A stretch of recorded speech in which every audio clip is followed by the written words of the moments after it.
一个在泰国，一个在英国，他们从来没有坐下来喝过一杯茶，说话的方式也天差地别。普莱靠的是他口中阎罗王的低语，帕克靠的是印度那些古老的贝叶经文，还有他自己反复做的梦。可奇怪的是，当我们把他们这半年说过的话一句一句摊开来，放在同一张桌子上比对，你会发现两条完全不同的线，最后竟然指向了同一片海，同一个路口，同一个年份。P 国和 V 国这两个名字被反复提起，被形容成整个亚洲此刻最危险的两个火药桶。台湾海峡的9月被打上了一个大大的问号，而更远一点的地方，有人说那个看起来铁板一块的庞然大物可能会从3个地方开始悄悄地裂开一道缝。我知道听到这里你可能会皱眉头，预言这种东西信则有，不信则无，对吧？可是我想请你先别急着把这一切当成茶余饭后的闲话。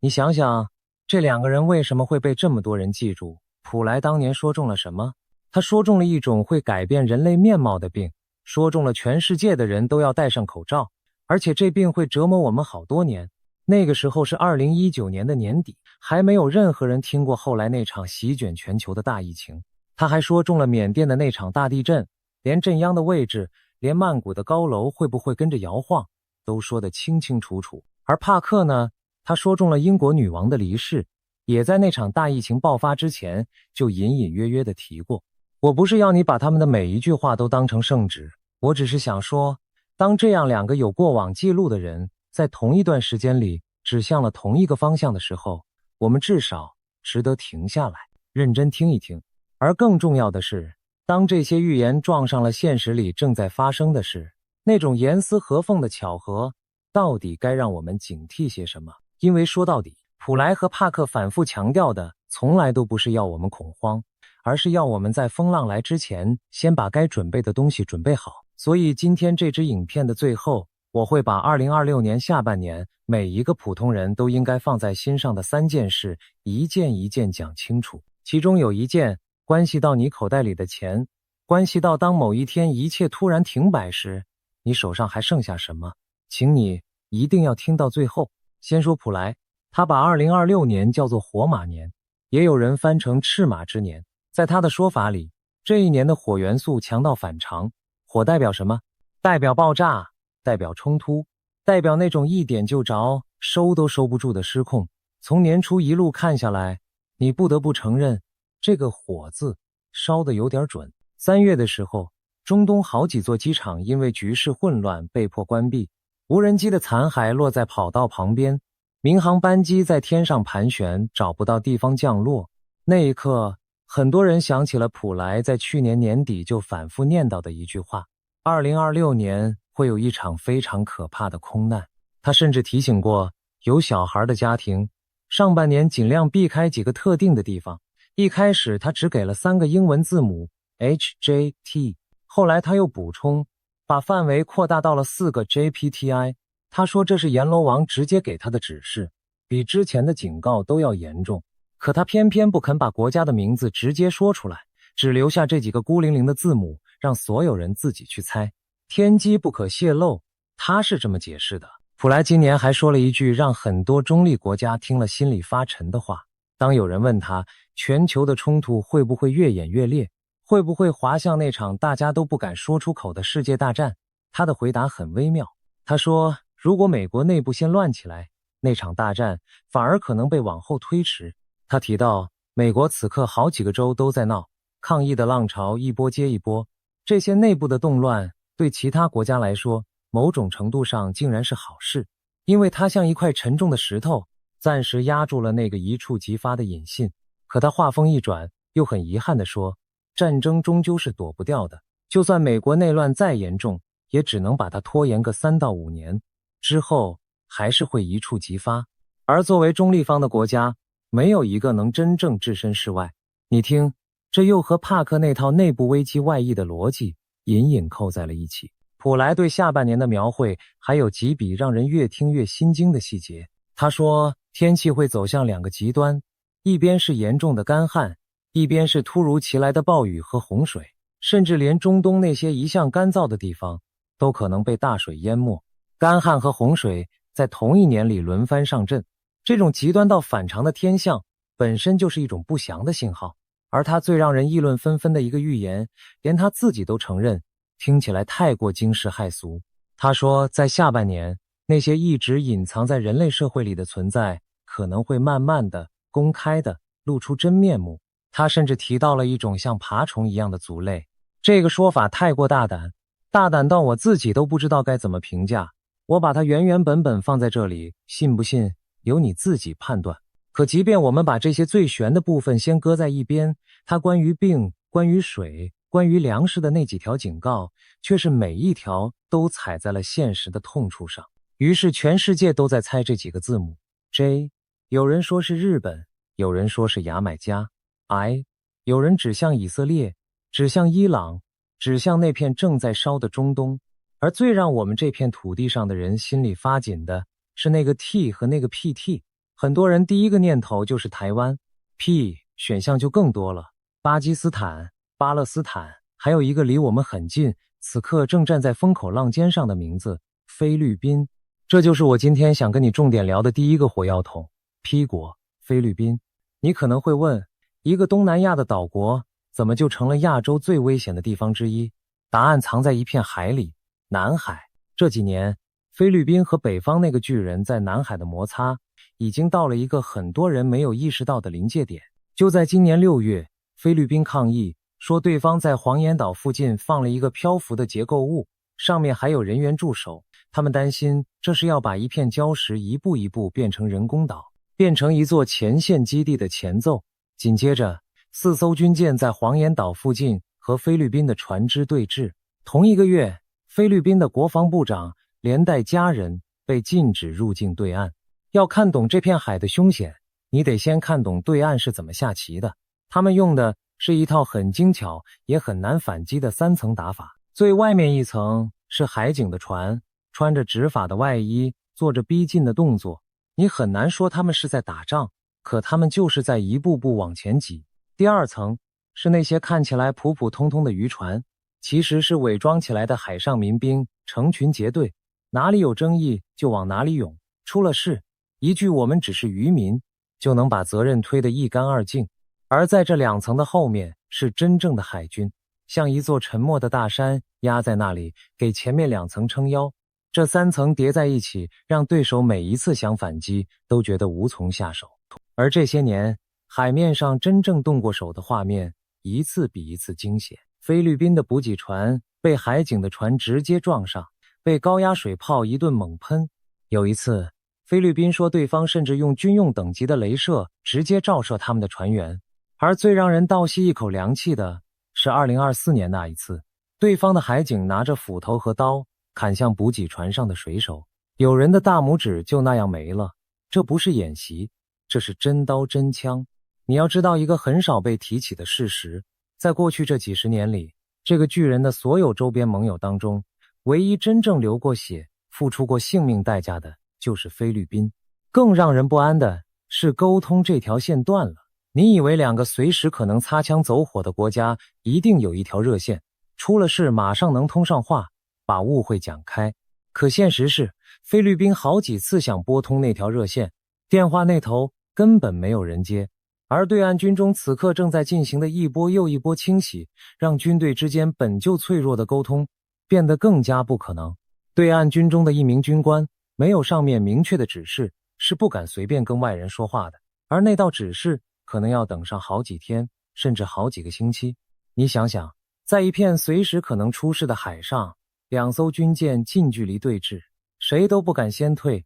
谁也联系不上谁，这是一种多么危险的沉默。一次小小的误判，一次来不及解释的擦碰，就足以把一切点燃。麻烦的是，这片海上的国家并没有真正团结起来。东南亚这些国家各有各的算盘，各有各的利益，有的和对岸做着大生意，舍不得翻脸，有的想置身事外，不愿被拖下水。这种各怀心事，让他们始终没能拧成一股绳，去共同面对那个巨人。一盘散沙，恰恰是对岸最乐于看到的局面。美国其实看得很清楚，从日本到台湾，到菲律宾，再到婆罗洲，这一连串岛屿连成的第一岛链，是挡住那个巨人向太平洋深处扩张的第一道墙。守住这道墙，尤其是守住菲律宾这一环，被华盛顿视为遏制对岸的关键。所以这些年，美国和菲律宾的联合军演一场接一场，光是2026年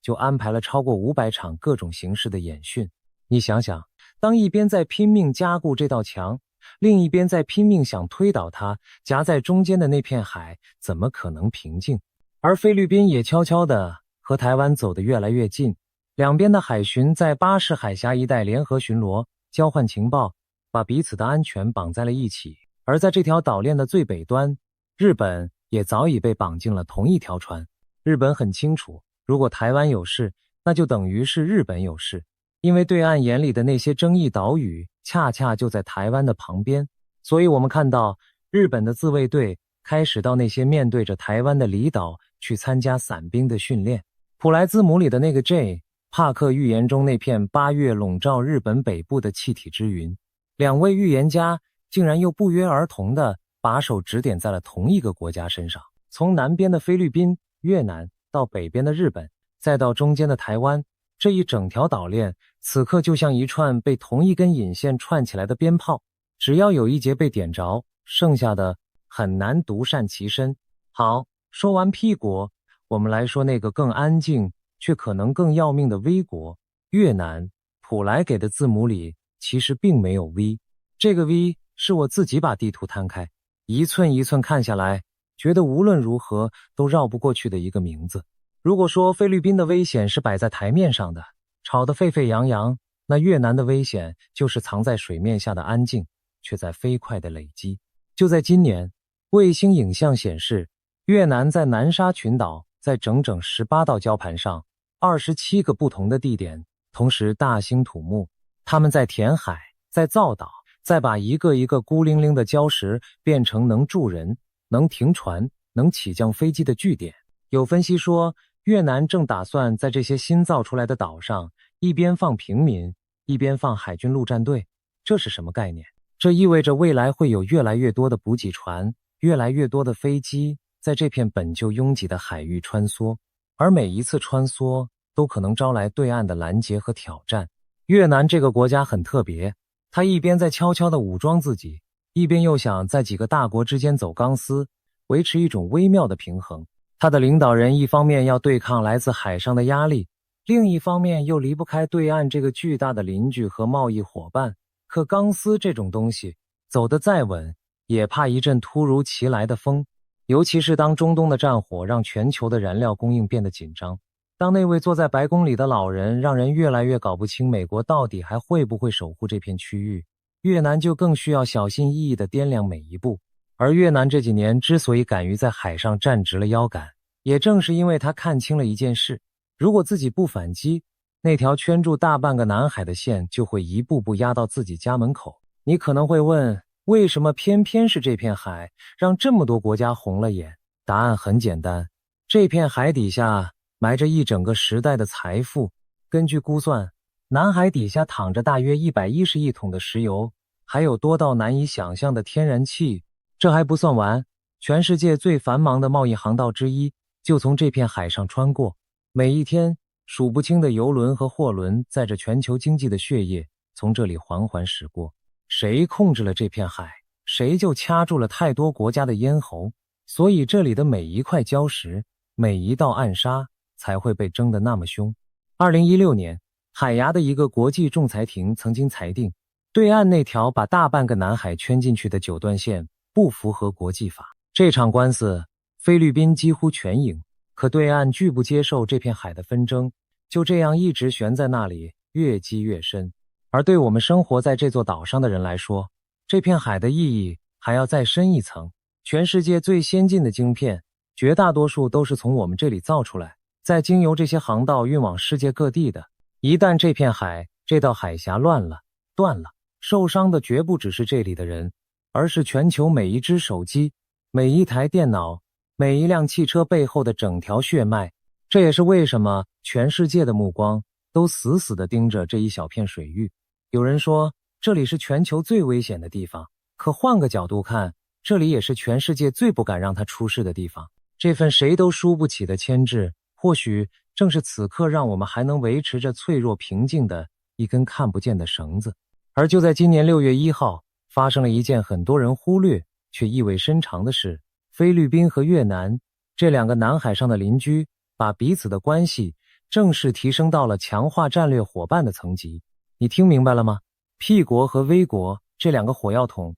开始靠在一起了，他们签了备忘录，聚焦海上安全，反复强调南海的和平与航行自由是不容谈判的。当两个相对弱小的国家决定手挽手一起面对一个强者的时候，这片海的温度只会升得更快。那为什么偏偏是这个时候？这里我要把一条很重要的线接到帕克那边去，因为就在今年年初，地球另一端发生了一件事，让整个东南亚的海面都跟着抖了一下。美国对委内瑞拉动手了。这件事帕克其实早有预感，他一直在说，那位坐在白宫里的老人会被一场又一场的危机推着走。委内瑞拉、格陵兰都是棋盘上的棋子。可问题是，当一个超级大国以维护自家后院为理由，对一个弱小的国家直接动用武力的时候，他就开了一个很危险的先例。新加坡当时就深表关切，菲律宾的态度更是微妙到了极点。为什么菲律宾反应这么复杂？因为菲律宾比谁都清楚，今天美国能用强者的逻辑去对付一个弱者，明天对岸那个巨人就能用一模一样的逻辑来对付南海上的自己。强凌弱这扇门一旦被推开，就很难再关上。有分析就直白地指出，看到美国在委内瑞拉的做法，对岸可能会觉得，趁着周边国家还没完全武装起来，趁着这扇窗还开着，在南海做一次武装挑衅，或许正是时候。你看，这就是普莱和帕克，一个用字母，一个用梦，最后拼出来的同一幅画。P 国菲律宾， V 国越南，两个火药桶靠在一起，头顶上还飘着一片被大国博弈点燃的乌云。而这两个火药桶的正北方，隔着一道窄窄的海峡，就是我们最放不下心的那片土地。现在我们把目光收回来，收回到那道窄窄的海峡上。台海9月到底可能有什么大事？先讲清楚一件事，避免时间线乱掉。今年上半年，普莱反复警告的那几个最危险的月份，5月、6月、7月，其实已经走过去了，或者说正在走完。他说过，3月和12月是相对平稳的月份，可年中这3个月是麻烦之最。如今我们站在下半年的门口回头看，那扇最危险的窗并没有带来最坏的结果。可他同时也说过，下半年才是另一波考验的开始。网络的混乱、金融的动荡，还有疾病，这些我们待会儿会细说。而帕克对台湾的担忧用的是另一种语言，他反复提到一个词，意外。他说他感觉到的可能不是那种蓄谋已久、摆开阵仗的正面开战，而是一场谁都没料到的碰撞。可能是2架飞机，可能是2艘潜舰，在某一个谁都没防备的瞬间撞在了一起。而就是这一下看似偶然的碰撞，会像推倒第一张骨牌一样，引发一场远远超出所有人想象的大冲突。你不觉得这个说法特别让人不寒而栗吗？因为蓄谋已久的战争好歹还有预兆，还有时间反应，可一场意外是不挑时间的，它可能发生在任何一个平平无奇的清晨。为什么9月这个时间点会让人格外紧张？这要从对岸这几年的军演节奏说起。你有没有发现，这些大规模的围台军演已经变得越来越像一部按时上映的连续剧。2025年的4月有一场，年底的12月底又来了一场。那一次，海军、空军、火箭军一起上阵演练的是一整套封锁，切断关键港口，夺取制空制海，还特意做给想驰援的外部力量看。光是第一天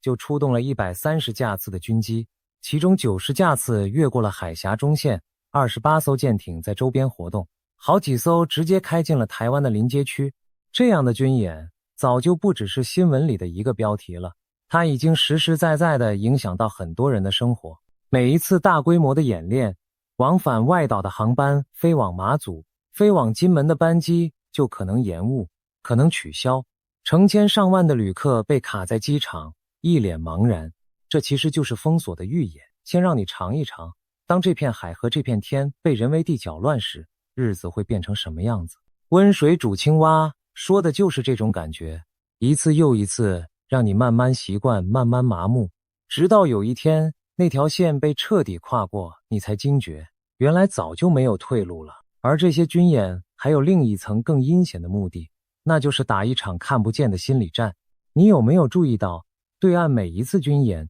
都要配上一大堆宣传，一张张精心制作的图，把整个台湾围在中间，反复播放，反复渲染。他们要的不只是吓唬几架飞机，几艘军舰，他们要的是一点一点磨掉这片土地上每一个人的意志，让你在日复一日的威胁里，慢慢觉得反抗好像是没有用的，抵抗好像是徒劳的。这种攻心的战术比真正的飞弹还要可怕，因为飞弹打的是城墙，而这个打的是人心。帕克说的那种内部越虚弱，对外越要装出强硬的逻辑，恰恰让这种心理战变得更加没有底线。所以我们每个人此刻能做的其实很简单，就是别让那份被刻意制造出来的恐慌真的住进自己心里。临街区这3个字很关键。过去这条12海里的缓冲带是一条大家心照不宣的线，可对岸正在做的就是把军舰一次一次的开进来，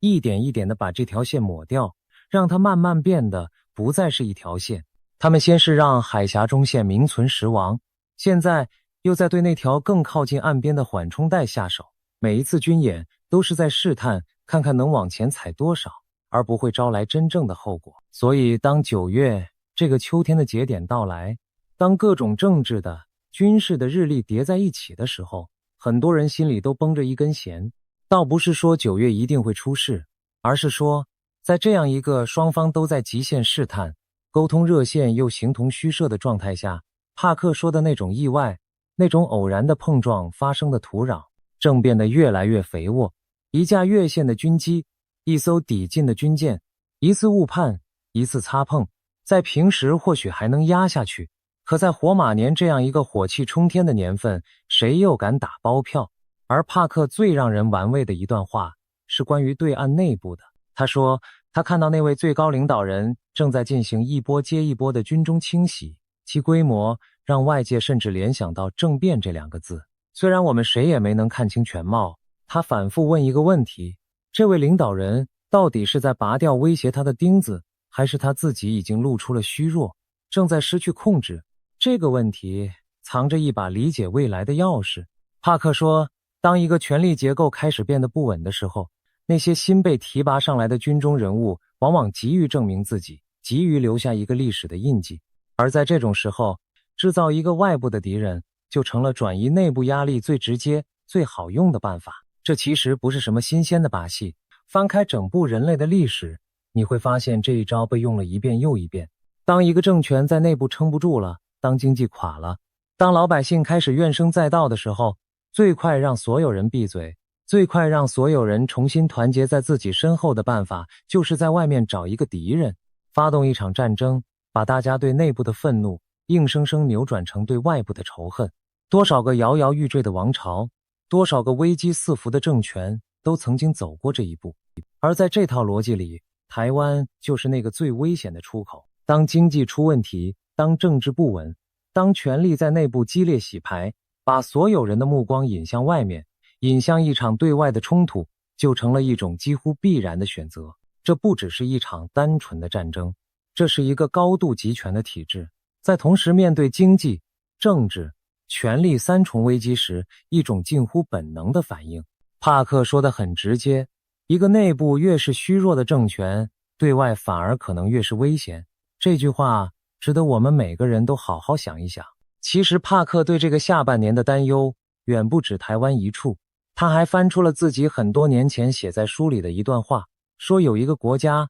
会被一整片气体的云笼罩，而如今他把这个模糊的预言具体指向了日本，时间大约在8月，地点在日本的北部。不过他也赶紧补充，贝叶经文一直强调未来是可以改变的，他之所以把话说出来，正是希望更多人送出善念和祈祷，去减轻那个可能到来的冲击。你发现了吗？这正是这些预言最温柔的一面。他们说出最坏的可能，不是为了让它成真，而是为了让我们有机会让它不要成真。他还提到中东，他说他很早就感觉到伊朗的核设施会遭到攻击，而这件事其实已经以各种形式发生了。他预感在今年3月前后还会有一次非常精准的后续行动，不是大军压境，而是快速的空袭，速战速决。他甚至把这条冲突的线延伸到了也门。可有意思的是，帕克在这一片火光里看到的却是一个转机。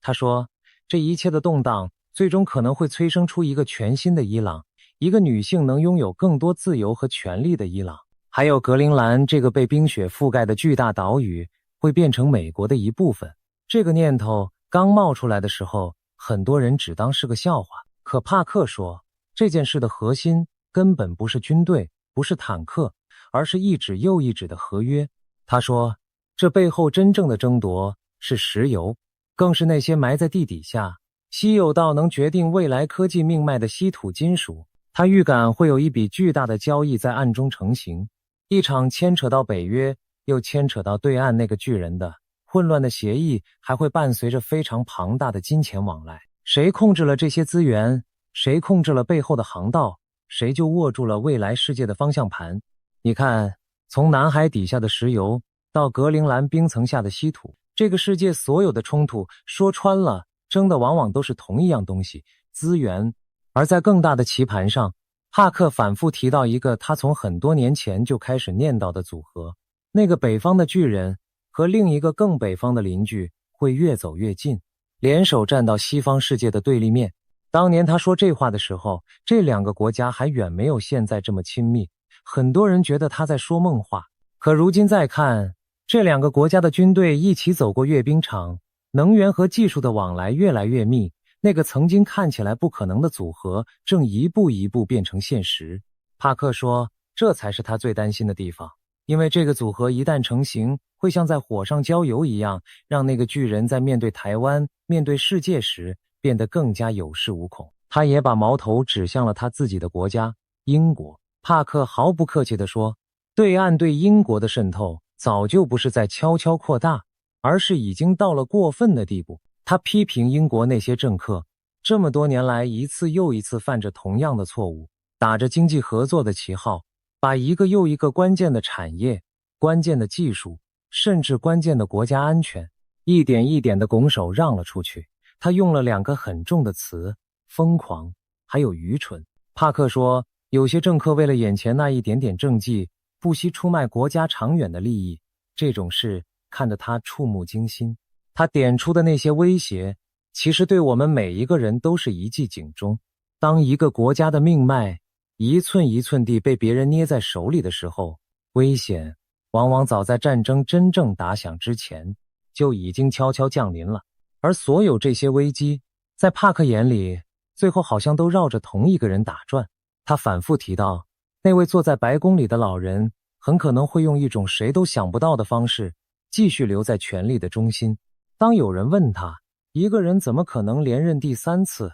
这不是明明白白违反了宪法吗？帕克没有笑，他说，正是因为会有一场冲击全球的大冲突，让一切正常的程序都变得无法进行。那些白纸黑字的规矩，在天翻地覆的危机面前，可能就被暂时放到了一边。而这场让一切改变的大冲突，帕克第一个想到的还是台湾。你发现了吗？无论这条线从哪里绕，委内瑞拉、格陵兰，还是那位老人的权利，最后总会不知不觉的又绕回到我们脚下这片海峡。台湾好像成了这个时代所有大事的一个共同的谜底。说到这里，我们就必须聊聊今天最让人震撼的一个预言了。帕克说，他看到的那个庞然大物的结局，不是打赢了谁，也不是统一了谁，而是他自己从一整块裂成了好几块。这个预言帕克讲了很多年，他说得很清楚，他感觉到那个巨大的国家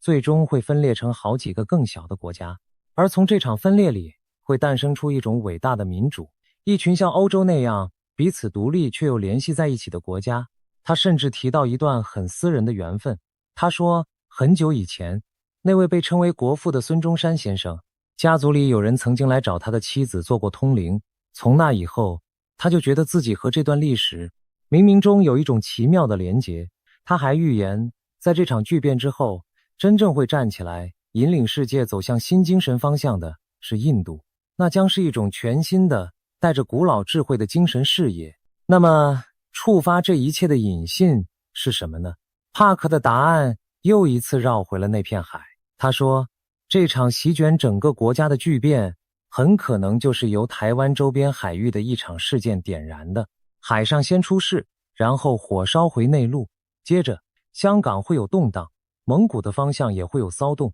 你看，这条线又接上了。海峡的意外，内部的清洗，经济的崩坏，最后汇成一股谁也挡不住的力量。一场对外的冒险，本来是想转移内部的压力，却没想到反而成了压垮骆驼的最后一根稻草。好，讲到这里，就要进入今天标题里最让人好奇的那个部分了。3个省最先进入自治。我必须非常诚实地跟你说，帕克本人并没有指名道姓地说出是哪3个省。这3个省是我把他关于分裂的预言和现实里那些早已存在的裂缝放在一起做的一个大胆的推演。所以接下来这一段，你就当是我们一起在地图上做一场思想的实验。如果帕克的预言真的一步步成真，那么一个庞然大物如果真的要裂开，最先松动的会是哪几块？第一块，答案几乎是写在帕克嘴边的，蒙古的方向，也就是内蒙古。帕克亲口说过，动荡会蔓延到蒙古。这片草原有他自己的语言，自己的文化，自己绵延千里与外部相连的血脉。草原的那一头还有一个独立的蒙古国，血浓于水的呼唤从来没有真正断过。历史上，每当中央的控制力一松，这片辽阔的北疆往往就是最先感受到风向变化的地方。一旦内部的那只手因为危机而颤抖，这片草原上被压抑已久的声音很可能就是最先响起来的。第二块，我会把目光投向西边，那片最辽阔也最特殊的土地，那里有着和中原截然不同的信仰，截然不同的面孔，截然不同的生活方式。这些年，那片土地上发生的事一直是外界最关注也最揪心的话题。一个高度集权的体制，越是想把一切攥得紧紧的，一旦这只手因为内部的危机而松开，被压得最紧的地方，反弹往往也最猛烈。这是一个很简单的物理道理，你把一根弹簧压得越狠，它弹回来的力道就越大。这片土地上积压的能量一旦找到出口，会是何等的惊人。第三块可能会出乎你的意料，我会把它放在南方，放在那片最富庶、最靠海，也最早接触到外面世界的沿海之地。帕克亲口点明了香港的动荡，而香港的背后是一整片经济高度发达、观念更加开放，和内陆有着微妙隔阂的华南地区。当一个国家的经济支柱开始承受不住的时候，往往是那些贡献最多，却觉得自己付出和回报不成正比的富庶地区最先生出离心。这种心态古今中外都一样，我拼命赚钱养活了一大家子，可我的日子却越过越憋屈，那我为什么还要留在这个家里？历史上，这片沿海从来就不缺独立于中央之外自成一格的底气，它面向的是整个海洋，整个世界。北边的草原，西边的高原，南边的海岸，一个在血脉上与外相连，一个在信仰上与众不同，一个在经济上自成一体。这3股力量方向不同，理由不同，可一旦中央那根绷紧的弦因为海峡的一场意外，军中的一场清洗，经济的一场崩坏而突然断裂，他们很可能就是最先松动的那几块。当然，我要再强调一次，这是推演，不是断言。帕克画出的是一个模糊的结局，而具体会怎么走，没有人能100%说准。我们做这场思想实验，不是为了看谁的热闹，而是为了在巨变真的来临时，心里多一分准备，少一分慌乱。其实，庞大的帝国从来不是一夜之间垮掉的，它往往是先从边缘开始，一块一块地松动。历史上那个横跨欧亚的红色巨人，当年看起来也是何等不可撼动，可它真正走向解体的时候，也不过是短短几年的光景。先是那些加盟的共和国一个接一个站出来，要求更多的自治，接着是要求松绑，再接着几乎是一夜之间，那面曾经让整个世界仰望的大旗就从克里姆林宫的上空悄悄地降了下来。所谓进入自治，往往就是这场大戏的第一幕，它不是终点，而是一连串骨牌倒下的起点。帕克反复说的那个分裂成好几个国家的结局，走的很可能就是这样一条由松动到自治再到独立的路。当然，历史从不会简单的重复，那个红色巨人和今天这个东方的庞然大物有着太多的不同，可有一条规律却是古今皆然，任何一个把权力和财富都高度集中在一个中心的庞大体制，它最大的软肋恰恰就是这种集中本身。因为那个中心一旦出了问题，整个体系就会像被抽掉了脊梁，从四面八方同时开始塌陷。所以我们今天谈的3个省，与其说是断言，不如说是在提醒我们去留意那些最先松动的裂缝。读到这里，你的心情可能有点沉重，分裂、动荡、冲突，这些词压在心头，沉甸甸的。可我想请你换一个角度来看，帕克说的这场巨变在他嘴里其实有一个很不一样的结尾。他说那不是一场走向毁灭的分裂，而是一场走向新生的阵痛。从那片裂开的土地上，最终会长出一群更自由、更像欧洲那样彼此尊重的国家，会诞生出一种伟大的民主。他甚至说，这一切从长远看是充满希望的。所以，恐惧和希望从来都是一枚硬币的两面。我们今天谈这些沉重的可能，不是为了让你陷进绝望，而是为了让你在看清风向之后，能更踏实地站稳脚跟。好啦，聊了这么多大局，聊了这么多我们普通人根本插不上手的博弈，我知道你心里真正想问的，其实是最朴素的那个问题，那我该怎么办？我一个普通人，面对这么大的风浪，到底能做点什么？这才是普莱和帕克反复强调的重点。他们说这些，从来不是为了吓唬我们，而是希望我们能在风浪来之前做好准备。所以接下来，是我从他们2人这半年所有的预警里，替你浓缩出来的2026年下半年，每一个人都应该放在心上的3件事，请你一定听到最后。第一件事，也是我最想先讲的，手边留一点现金。这句话听起来太老派了，对不对？都什么年代了，谁还带现金？扫码、刷卡，手机一碰不就好了？可你有没有想过，这一切的便利都建立在一个前提上，那就是电力正常，网络畅通，银行的系统稳定运转。普莱反复警告，下半年会有网络的混乱，会有金融的动荡。帕克也说，那个巨人的经济问题会成为2026年主导全球的头号议题。你想想看，当某一天因为一场冲突，因为一次大规模的网络攻击，因为一场突发的天灾，电断了，网没了，银行的系统瘫痪了，你手机里那串代表存款的数字还能买到一瓶水、一包米、一箱泡面吗？到那个时候，真正能在你手上流通的，可能就只剩下那几张被很多人嫌弃过的纸钞。我不是要你把家当都换成现金，那太极端了，也没必要。我是说，在家里，在身上备上一笔够你和家人撑过几天，甚至1-2个星期的现金，这不是杞人忧天，这是最基本的安全感。而且我还想多提醒你一句，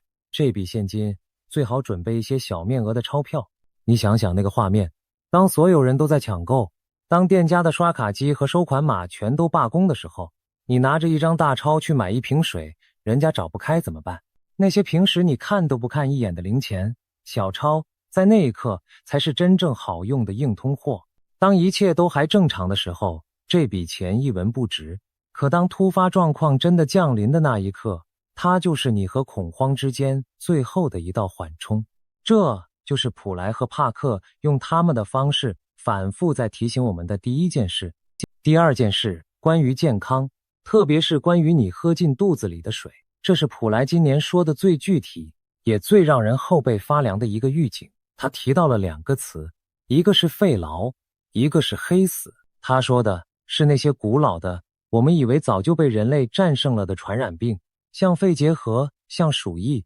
正在以一种新的混合的面貌卷土重来。他警告，未来出现的威胁可能不是单一的一种病，而是把好几种病的特征搅在一起的致命疫情，后果是大量的死亡。而最关键的一点是，他特别提醒，这种病可能会透过水源传播。他甚至建议家里最好装上高规格的滤水设备，对每天喝进去的水多留一个心眼儿。你或许还记得他当年是怎么说中那场席卷全球，让所有人都戴上口罩的大疫情的，就是因为有过那样一次精准的命中。这一次关于水、关于疫病的警告才格外让人不敢轻忽。所以这一次宁可信其有。这件事你能做得很具体，家里常备一些常用的药品，退烧的、止泻的、处理小伤口的，注意饮水的安全和卫生。如果不放心，煮沸或者装上滤水的设备，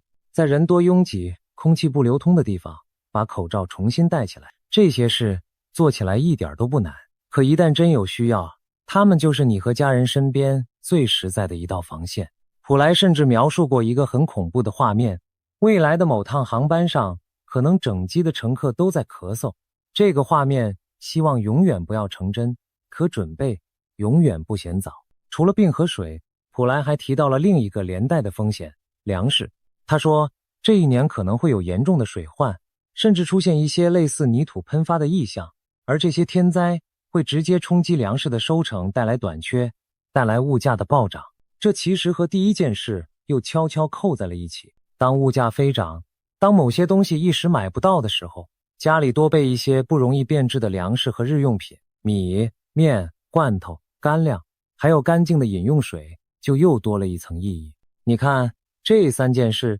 现金、饮水、出行，表面上各说各的，骨子里却是一张连在一起的网。第三件事，关于出行，关于你脚下的每一步，这一件其实把前面所有的警告都收拢到了我们自己身上。普莱那几个危险的字母 JPTI， 还有他反复强调的那场可怕的空难，说到底都是在提醒我们，这一年出远门这件事要比往年多想一层。倒不是说哪里都不能去，而是说当你计划一趟旅行，尤其是要飞越那些正处在风口浪尖上的空域，要前往那些局势紧张的地区时，多查一查，多等一等，把安全放在兴致的前面。他说过，3月和12月相对平稳，如果真有非去不可的行程，或许排在年底会让人安心一些。而对我们生活在这片土地上的人来说，这第三件事还多了一层更深的含义。当海峡对岸的军演越来越频繁，当那道缓冲带被一点点抹去，我们每个人的心里或许都该有一份最坏情况下的预案，不是恐慌，而是从容。知道万一有事，家人在哪里集合，重要的证件、护照、存折放在哪里，随手就能拿到。家里准备一个简单的应急包，里面放上那笔小面额的现金，一些常备的药品，一点干粮和水，一只手电筒，一台不靠网络也能收讯的小收音机。这份预案，这个包，你希望这辈子都用不上，可拥有它本身就是一种力量，它让你在别人慌成一团的时候还能稳稳地站着。现金、饮水、出行，一件关系到你的钱包，一件关系到你的身体，一件关系到你的脚步。你发现了吗？这三件事没有一件是要我们去对抗什么滔天的巨浪，它们全都是最朴素、最日常，你我此刻就能动手去做的小事。而这恰恰是普莱和帕克这两个说话方式南辕北辙的人最想告诉我们的同一件事。面对一个看不清的未来，真正的答案从来不在恐慌里，而在准备里。我想特别跟你说说，准备和恐慌这两者之间那条细细的界限。恐慌是整天盯着坏消息，是心里七上八下却什么也不做，是把好好的日子过得草木皆兵。而准备恰恰相反，它是做完了该做的事之后那种踏踏实实的安心。当你家里备好了那笔现金，备好了那些药品和干粮，备好了那个应急包，你反而可以把心放下来，该工作就好好工作，该陪家人就好好陪家人，该睡觉就安稳的睡觉。因为你知道，万一那一天真的来了，你不会手足无措。真正的从容从来不是因为天下太平，而是因为就算天有不测，我也早已做好了准备。这才是普莱和帕克绕了那么一大圈，最终想送到我们手里的东西。我们回过头，把今天所有的线再理一遍。普莱用他的字母圈出了 P 国菲律宾，也让我们把 V 国越南补了上去。两个南海上的火药桶正靠在一起。帕克用他的梦把那道意外的引信接到了台湾海峡的秋天，又把那场意外之后的结局指向了一个庞然大物的裂开，而北边的草原，西边的高原，南边的海岸，很可能就是最先松动的那几块。这两条看似毫不相干的线，最后都把手指指向了同一个越来越近的年份。帕克说得很明白，对台湾真正的凶险不在此刻，而在2027年前后，那才是风险真正陡然升高的时候。而对岸的军队也早就把它现代化的关键节点定在了同一个年份。预言家的直觉和冰冷的现实在2027这个路口竟然诡异地重合了。其实你我都不是第一代面对乱世的人，翻开历史，每一个看起来天塌下来的时刻，总有人在慌乱中失了方寸，也总有人在同样的风浪里因为早做了准备而稳稳地站住了。差别往往不在于谁更聪明，也不在于谁更有钱，而在于谁在平静的时候多留了一个心眼。2026年的下半年，如果真如普莱和帕克所说，是暴风雨前那段短暂的平静，那他给我们的其实是一份珍贵的礼物，一段还来得及准备的时间，别浪费它。所以2026年的这个下半年，在很多人看来，或许就是暴风雨真正来临之前那一段短暂的还算平静的日子。我们该做的不是躲进被子里发抖，也不是挥着手说这一切都是危言耸听，我们该做的是在这段还来得及的时间里，把手边的那点现金备好，把家里的饮水看好，把出行的每一步想清楚，把该准备的应急包准备好，然后抬起头，平静地看着前方。普莱在今年7月之前说他收到了指示，要暂时闭上嘴，不再对外公开预言了。这件事本身就很值得我们玩味，是不是有些话说到某个份上就不方便再说下去了？还是说他只是想在这片喧嚣里让自己安静一下？我不知道，可我知道的是，无论这些预言最后应验几分，我们对这个世界多一分清醒，多一分准备，我们就多一分从容。风会怎么吹，浪会怎么打，我们或许无力改变，但我们手里握着的那把伞，那双鞋，那份镇定，永远是我们自己的。今天的分享就到这里，如果这些话对你有一点点帮助，别忘了把它也分享给你在乎的人。愿我们每一个人都能平平安安地走过这个不平静的下半年。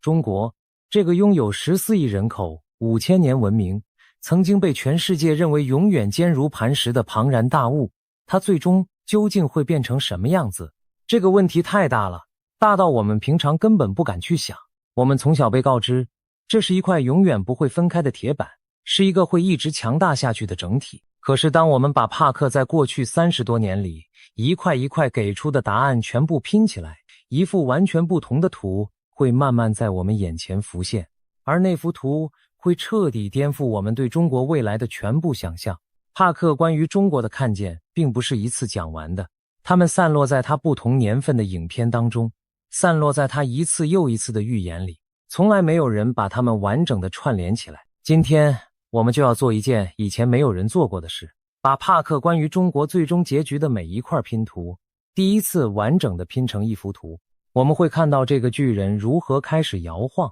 如何一块一块裂开，又如何在裂开之后迎来一个谁都没有预料到的全新结局。请你一定要看到最后，因为最震撼也最温暖的那一部分藏在这个故事的尽头。让我们先从最让人坐立不安的那一句话开始。帕克说，中国不会永远是现在我们看到的这个样子。他用了一个让很多人听了之后脊背发凉的说法。他说，未来的中国将不再是那一个庞大而统一的大中国，而会分裂成许多个彼此独立的国家。请注意他用的字眼，他讲的不是改朝换代，不是换一个领导人，不是换一面旗帜，而是整个版图的彻底改变。一个我们以为永远不会散开的巨人，会在我们这一代人的眼前慢慢裂成好几块。听到这里，你的第一个反应很可能是本能的摇头。这怎么可能呢？这么大的一个国家，这么强的一支军队，这么严密的一套控制，怎么可能说裂就裂？这种怀疑非常正常，因为我们每个人都活在当下，活在那座高墙看起来牢不可破的此刻。可是请你先别急着否定，先听我把帕克的根据讲完，再做判断也不迟。帕克早在2012年就第一次说出了这个预言，那一年他第一次完整的讲出他对中国的看见，后来又在2017年和2020年不断补充和更新。而当我们回头去看他10多年前说过的那些话，再对照这些年真实发生的一切，你会发现一件让人不太舒服的事，他说中的实在太多了。他在那个谁都还没当回事的年代，就说中国和美国之间会出现一场巨大的经济冲突。他说，世界会慢慢停止购买中国制造的商品。他说，俄罗斯会把目光转向东方，会把石油和军事技术卖给中国，两国会结成一个让美国感到棘手的强大联盟。他甚至说，日本会因此感到威胁，会开始认真讨论要不要拥有自己的核子下组能力。我们现在再回头看这几句话，是不是觉得有点毛骨悚然？这些当年听起来像天方夜谭的话，后来几乎一条一条变成了新闻标题。一个能把这些事提前10年看准的人，当他说出中国最终会分裂的时候，我们还能像以前一样，只是笑笑就把它放在一边吗？这就是帕克这个人最让人无法忽视的地方。他不是在喊口号，他是在一年又一年的把一些当下看起来不可能的事提前写进他的本子里，然后让时间一个一个替他兑现。而且如果我们把眼光放长一点，就会发现帕克说的这件事其实一点都不违反历史的规律。我们人类总有一个错觉，总以为自己生活的这个时代，这个秩序会永远这样下去。可是当我们翻开历史，会发现恰恰相反。曾经横跨欧亚，看起来永远不会倒下的罗马帝国，倒了；曾经庞大到让全世界都觉得不可能崩溃的苏联，在短短几年之内分裂成了10几个国家。它倒下的时候，几乎没有人提前相信。多少人在它崩塌的前一年，还坚信那座红色的高墙会永远矗立。历史一次又一次地告诉我们，越是看起来永恒的东西，往往越是在我们最没有防备的时候，悄悄地走到了尽头。而说到分与合的规律，其实没有哪一个民族比中国人自己更懂这件事了。我们每一个中国人，从小就听过那一句流传了上千年的老话，天下大事，分久必合，合久必分。这不是哪个外国预言家发明的，这是我们自己的祖先在看过一个又一个王朝兴衰之后总结出来的铁律。秦朝统一天下，看起来何等强盛，结果短短10几年就土崩瓦解。汉朝强盛数百年，最后也走向了三国的分裂。唐朝何等辉煌，最后也免不了藩镇割据，5代10国。离我们最近的大清，曾经疆域辽阔，人口众多，可是在它最鼎盛的时候，又有几个人能想到它会在风雨飘摇中走向终结？我们的历史本身就是一部分了又合，合了又分的长卷。帕克作为一个外国人，看见的这个中国会分裂的未来，恰恰和我们老祖宗那句分久必合，合久必分遥遥地呼应在了一起。也许他看见的根本不是什么新鲜事，而只是这片土地上那个运转了几千年的古老规律，又一次悄悄地走到了它该转动的时候。那么问题来了，这场改变会从哪里开始呢？帕克给出的答案同样让人意外。他说，这一切的导火线很可能不在北京的宫墙之内，而在遥远的海上。他反复提到，一场围绕着台湾周边海域的事件会成为点燃整个局势的那一根火柴。他说，这件事再加上一连串的天灾与环境灾难，会一起点燃中国内部早就积压已久的火药。换句话说，真正让巨人开始摇晃的，不是外面打进来的拳头，而是他自己身体里那些早就裂开却没人去理会的缝隙。一根火柴本身烧不倒一座大楼，可是如果这座大楼的地基早就被掏空，墙里早就灌满了瓦斯，那么一根小小的火柴就足以引爆一切。那么这座大楼的地基现在到底有多少裂缝呢？这正是帕克那套预言最值得我们深思的地方。他不是凭空说中国会出事，他看见的是那些早已存在的真实压力。我们看看今天的中国，那些拿到大学文凭却找不到工作的年轻人，那一片片烂尾停工的楼盘，那些靠借新还旧苦苦支撑的地方财政，还有那条让无数家庭一夜回到从前的房地产长河。再加上人口开始下降，老人越来越多，年轻人越来越少，这些压力就像一块块看不见的裂痕，正在那座看似宏伟的大楼里悄悄蔓延。帕克看见的内部分裂，并不是天上掉下来的诅咒，而是这些早已存在的裂缝在某一个时刻同时爆发出来的那一声巨响。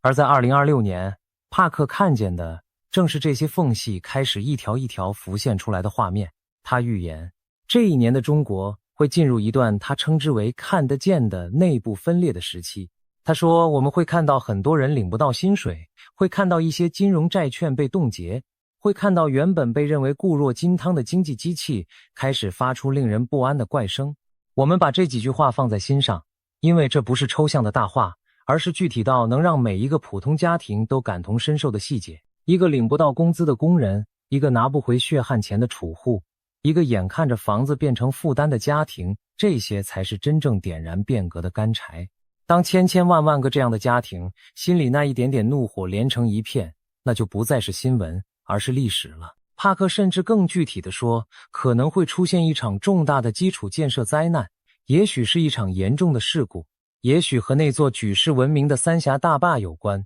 我们听到这里，心里难免会咯噔一下，因为帕克这个人最让人害怕的地方，从来不是他讲的有多吓人，而是他讲的有多具体。一座象征着国家力量与骄傲的巨大工程，如果真的出了问题，那带来的冲击将远远不只是物理上的，更是心理上的。它会狠狠地动摇人们心中那个一切尽在掌控的信念，而一旦这个信念开始崩塌，后面的事情往往就会像推倒的骨牌一样，一张接着一张。更值得我们注意的是帕克对中国权力最高处的那一段感应。帕克说，在2026年会有一位地位很高的官员突然神秘地消失，或者突然离奇地死去。他还说，他感应到那位最高领导人的健康会出现明显的恶化。其实早在2025年那一场盛大的阅兵当中，帕克就说过，他注意到台上那个人的气色看起来并不太好。这个细节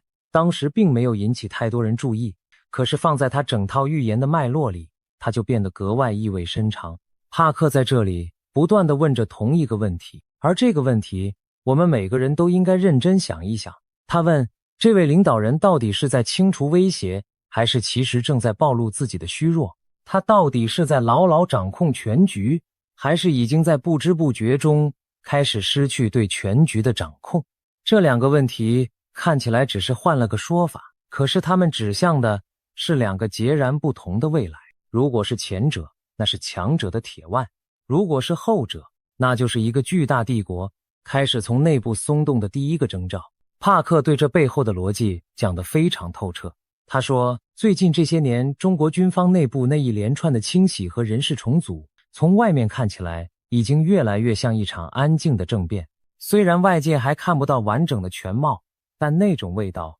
他已经闻到了。他提醒我们，当一个权力结构开始变得不稳，那些刚刚被提拔上来的军方人物往往会急着想要做出一番成绩，好在历史上留下自己的名字。而在这种时候，制造一个外部的敌人，往往就是转移内部压力最直接也最危险的办法。一个对内部充满不安的政权，最容易做的一件事，就是把所有人的目光引向外面。顺着这个逻辑往下推，帕克说，台湾就成了那个最危险的出口。不过帕克在这里也给了我们一个非常重要的时间提醒，我们一定要听清楚。他根据古老的纳迪预言推断，对台湾动手这件事在2026年之内发生的可能性并不高，但是风险会在2027年前后明显升高。请注意这个时间点，因为他告诉我们，帕克看见的不是一场孤立的战争，而是一个独裁体制在经济、政治、权力同时走向崩塌的时候，几乎注定会做出的反应。他说的不是某一个疯狂的决定，而是一整套体制走向终点时那种被逼到墙角后的挣扎。我们把这句话记在心里，因为它让整幅图的时间线变得清晰。帕克看见的从来不是一夜之间的崩溃，而是一个层层叠叠、一步一步走向终点的漫长过程。说到这里，可能还是有人会忍不住问，就算经济有压力，就算高层有斗争，可是那一套控制这么严密，老百姓真的敢动吗？这是一个非常好的问题，也是很多人心里最大的那个疑惑。可是我们回头看历史就会发现，所有看似牢不可破的控制，靠的其实都是同一个东西，那就是恐惧。当每一个人都以为只有自己一个人不满，只有自己一个人害怕的时候，大家都会选择沉默。可是一旦某个事件让人们突然发现，原来身边的人，原来千千万万个陌生人心里想的和自己一模一样，那种常年累积的沉默就会在一瞬间化为惊天的呐喊。苏联的高墙就是这样倒下的，表面上坚不可摧，内里却早已人心思变，差的只是那一个让所有人同时看清真相的瞬间。帕克看见的那根火柴，看见的那场香港的象征性事件，也许扮演的正是这样一个角色。讲到这里，也许你的脑海里已经有点乱了，这么多预言，这么多线索，到底会以什么样的顺序一步一步发生呢？让我们把帕克看见的这一整条时间线从头到尾清清楚楚地理一遍。第一步是内部的裂缝先浮现出来，也就是在2026年，那些领不到的薪水，那些被冻结的债券，那一场可能发生的重大事故，会让人们第一次清楚地看见这一台机器并不像它表面看起来的那么稳固。第二步是权力的最高处开始动摇，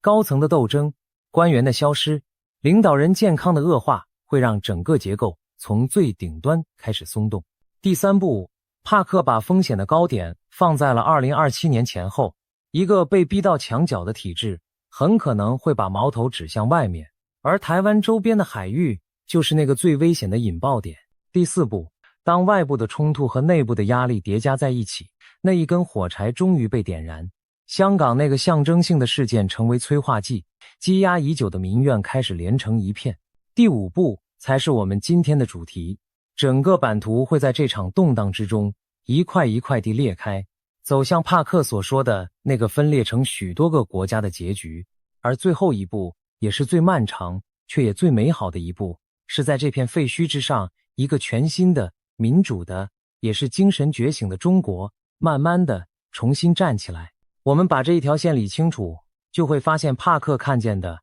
从来不是一场突如其来的爆炸，而是一场有迹可循、环环相扣的巨大转变。每一步都是下一步的铺垫，每一块倒下的骨牌都在推动着下一块。好，现在最关键的时刻到了，如果这个巨人真的开始裂开，那么它会裂成什么样子？帕克笔下那一张未来的版图到底长什么模样？这正是我们今天标题里最让人好奇的部分，让我们一块一块地把这张图摊开来看。第一块裂缝，几乎所有人都猜得到，那就是香港。帕克说，香港会是整个变局的关键起点。他甚至预言会有一个和香港某一栋建筑有关的象征性事件，成为更大规模变革的催化剂。其实早在2012年，他就已经说过，香港和蒙古都会出现动荡。后来在2014年，香港果然发生了大规模的街头运动，这让很多原本不相信的人开始重新回头去读他那些旧预言。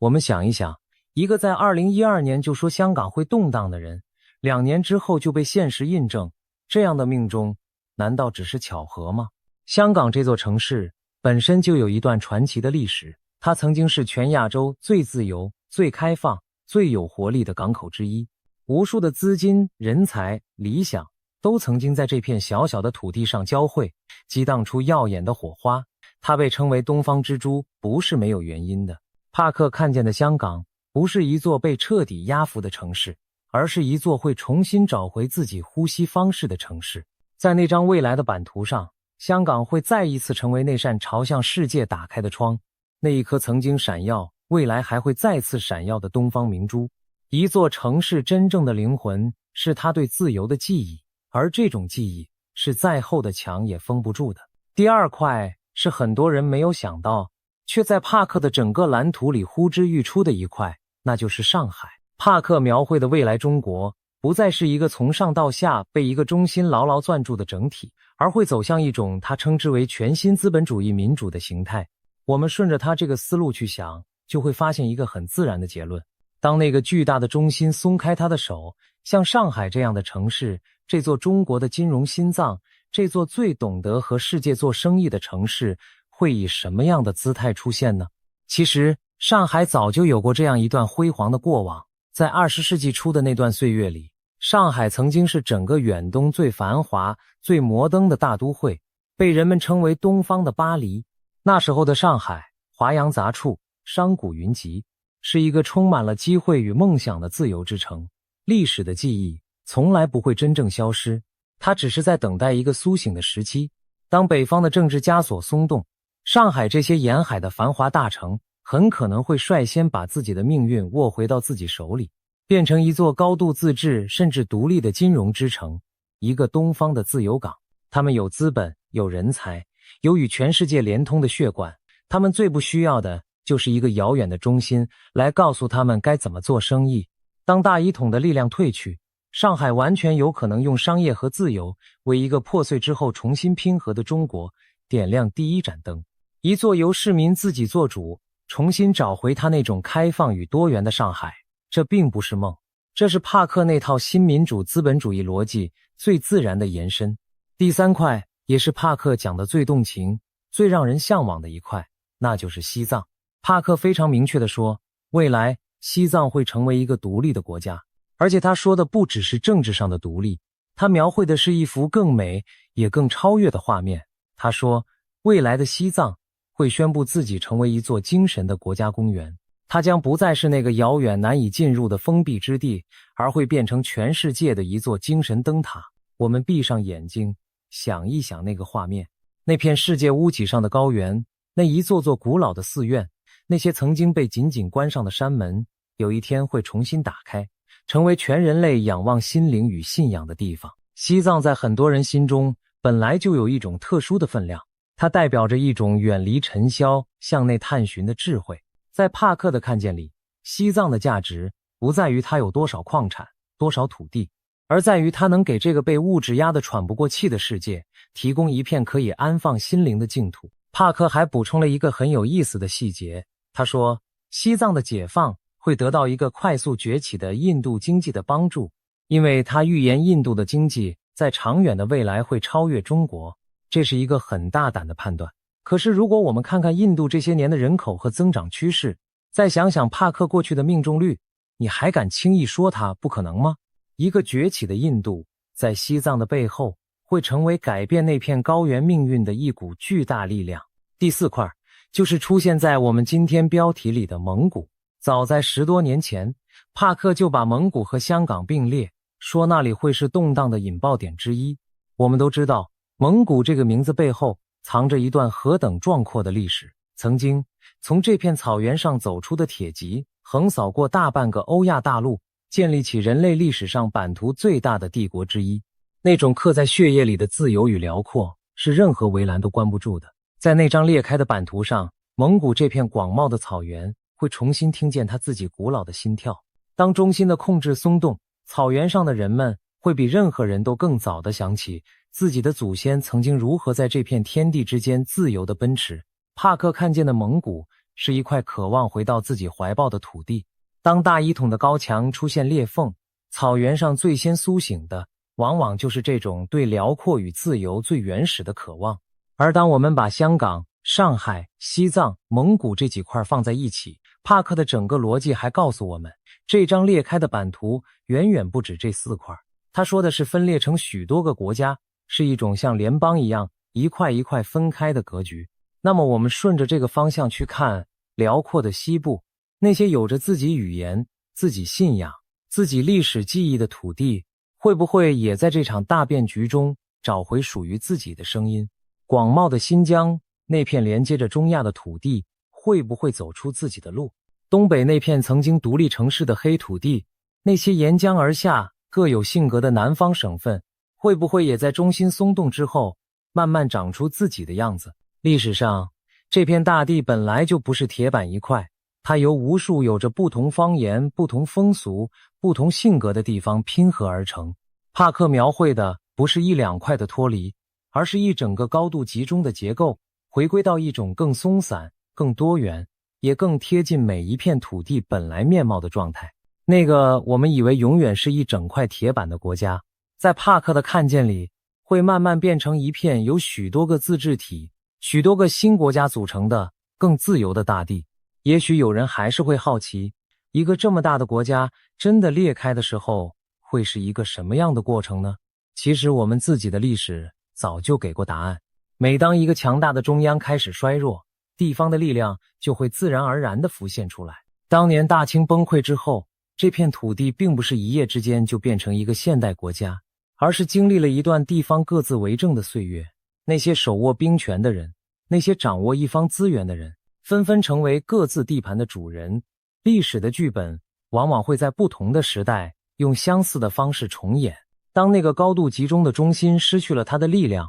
各个大区、各个省份，那些原本只是听命行事的地方，很可能会在很短的时间里发现自己手里其实握着从未意识到的力量。帕克所说的那种像联邦一样一块一块分开的格局，很可能就是从这种地方力量的苏醒开始的。这不是凭空的想象，这是这片土地在过去几千年里一次又一次真实上演过的剧本。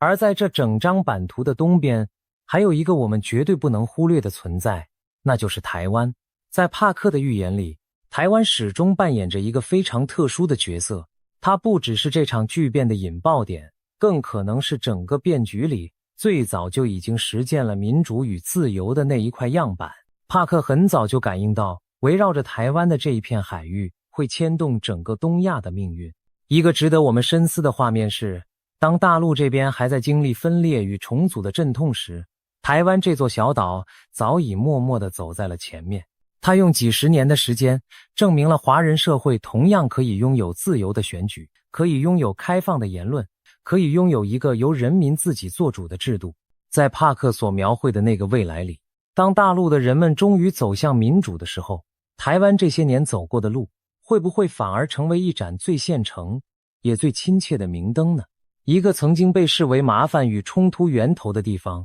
最后可能恰恰证明了，原来这条路华人不但走得通，而且可以走得很好，走得很稳。说到这里，你眼前是不是已经浮现出一幅完全不同的地图？这幅图可能和你过去看过的任何一张中国地图都不一样。可是紧接着，一个让所有人都揪心的问题就来了，这场巨大的变革会不会像我们最害怕的那样，伴随着血流成河，伴随着无数家庭的破碎呢？这正是帕克的预言里最让人松一口气的地方。他明确地说，这场革命不会像我们在阿拉伯世界看到的那样血腥，它会是一场由人民发起的，主要针对贪腐和那些凭空冒出来的巨大财富的运动。它当然会有冲突，会有激烈的时刻，但它的底色不是仇恨，而是一种积压太久之后对公平最朴素的渴望。这对生活在那片土地上的亿万普通人来说，是一个多么重要的安慰。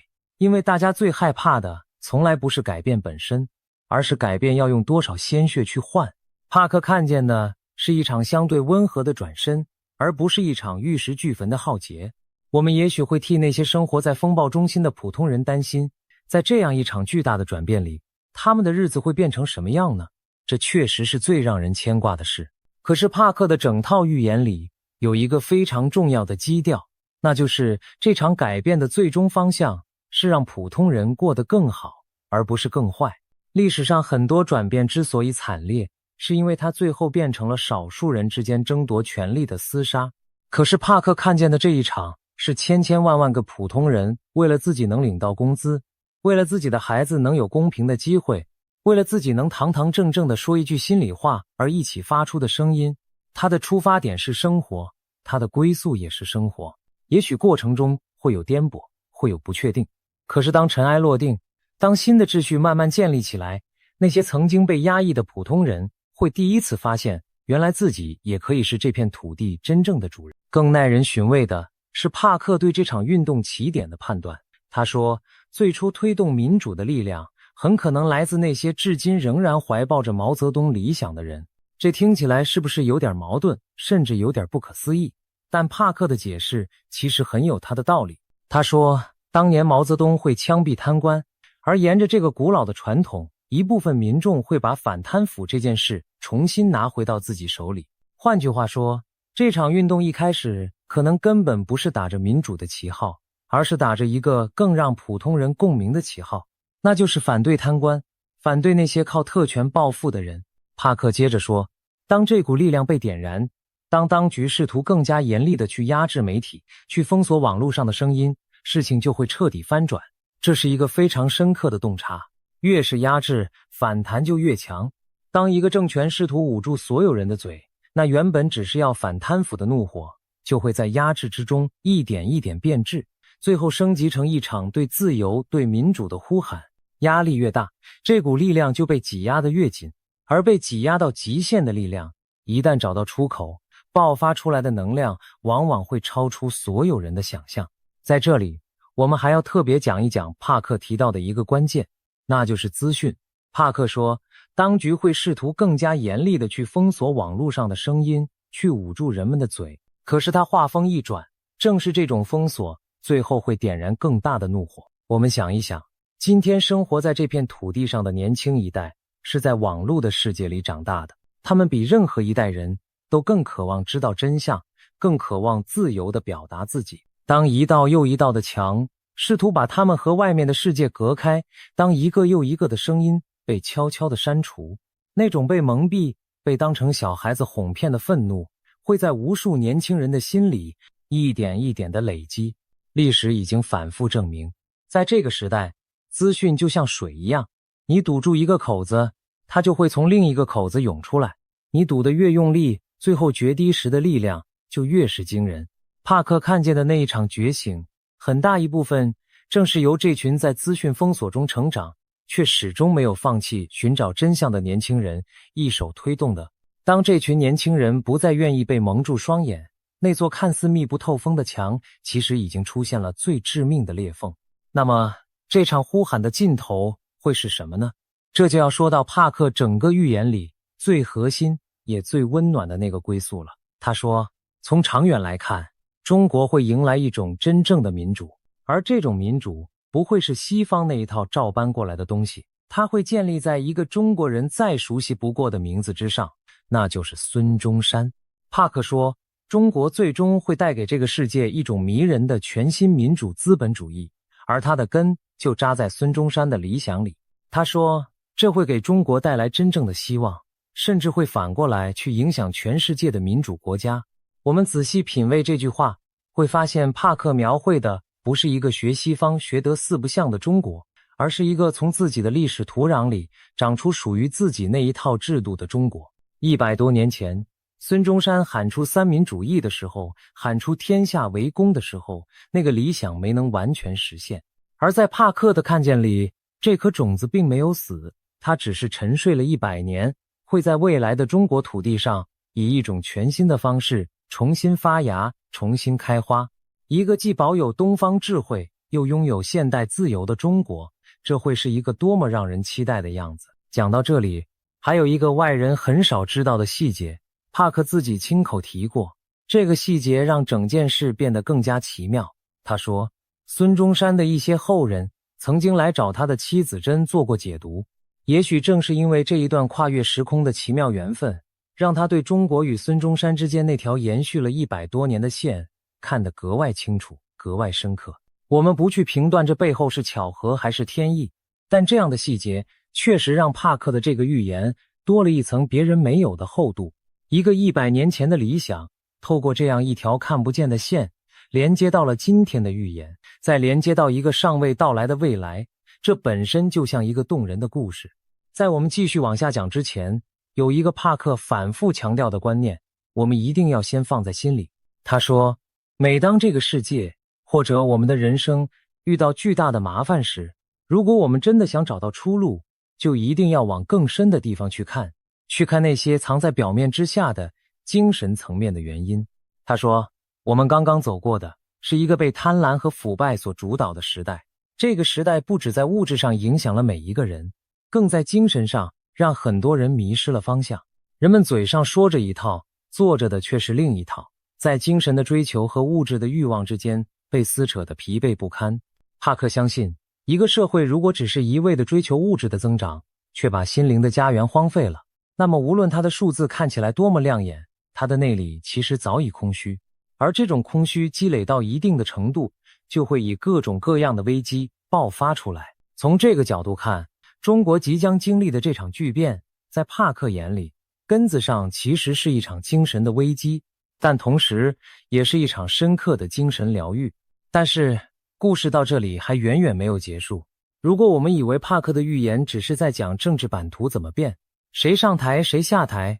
那我们其实只看懂了一半，甚至连一半都不到。帕克真正想让我们看见的是一场更安静也更深刻的转变。他说，一个国家真正的改变从来都不只是政治和经济的改变，更深层的是人心的改变，是灵魂的改变。他说，当中国那一台轰隆隆运转了几十年的经济机器慢慢慢下来，一场巨大的精神复兴会悄悄地展开。他预言，古老的道家思想会重新复兴，风水和命理这些被遗忘许久的东西也会重新回到人们的生活当中。我们想一想，这片土地本来就有着全世界最深厚的智慧传统，那本讲尽了天地变化的《易经》，那些教人顺应自然、清静无为的道家思想，那种讲究天人合一的古老智慧，曾经滋养了这个民族几千年。帕克看见的正是这些被高速发展的浪潮暂时淹没的瑰宝，重新被人们捡起，重新被人们珍视的那一天。他说，中国会变成一个更快乐的国家，一个不再那么依赖物质得失的国家。他的人民会重新从自己的过去，从那片被搁置已久的文化土壤里找回真正的幸福。而那段被很多人当成包袱的悠久历史，会在那一刻从一个沉重的负担变成通往光明未来的最好基石。而在帕克的眼里，这一切的背后其实还藏着一个更大的途径。他常说，我们整个世界正在从一个旧的时代迈向一个全新的时代。他打过一个很生动的比方，他说，就像一条蛇，必须褪去它那一层又旧又紧的皮，才能继续长大。这个世界也必须挣脱掉那些早已僵化、早已束缚住我们的旧结构，才能迎来新生。而那些看起来如此剧烈、如此让人不安的动荡，在帕克看来，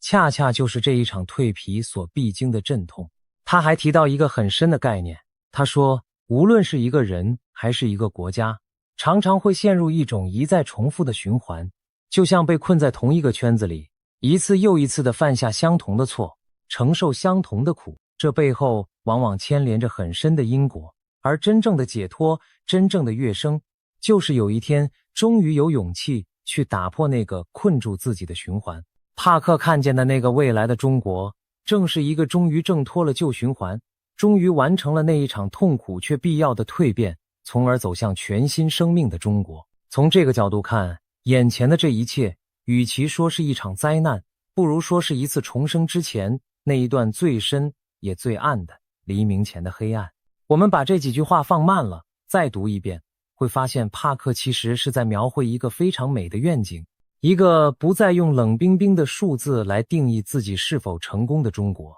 一个人们脸上重新有了从容笑容的中国，一个富有却不再被财富绑架的中国。想一想，我们身边有多少人，明明拥有了越来越多的东西，内心却越来越焦虑，越来越空。帕克看见的那个未来的中国，恰恰是要走出这种困境，是要让人们重新明白，真正的富足从来不只是口袋里的数字，更是心里的那一份安定。这才是帕克所说的中国人真正拥有民主与幸福的那个终极画面。帕克把这场席卷全球的转变叫做一场大觉醒。他相信2026年这一年看似混乱的种种动荡，其实可能正是一个全新黄金时代的开端。他说的这个黄金时代，重点并不是政治上的太平，也不是物质上的更加丰裕，而是人类意识的一次集体跃升，是无数人开始把目光从外在的物质转向内在更深的精神觉醒。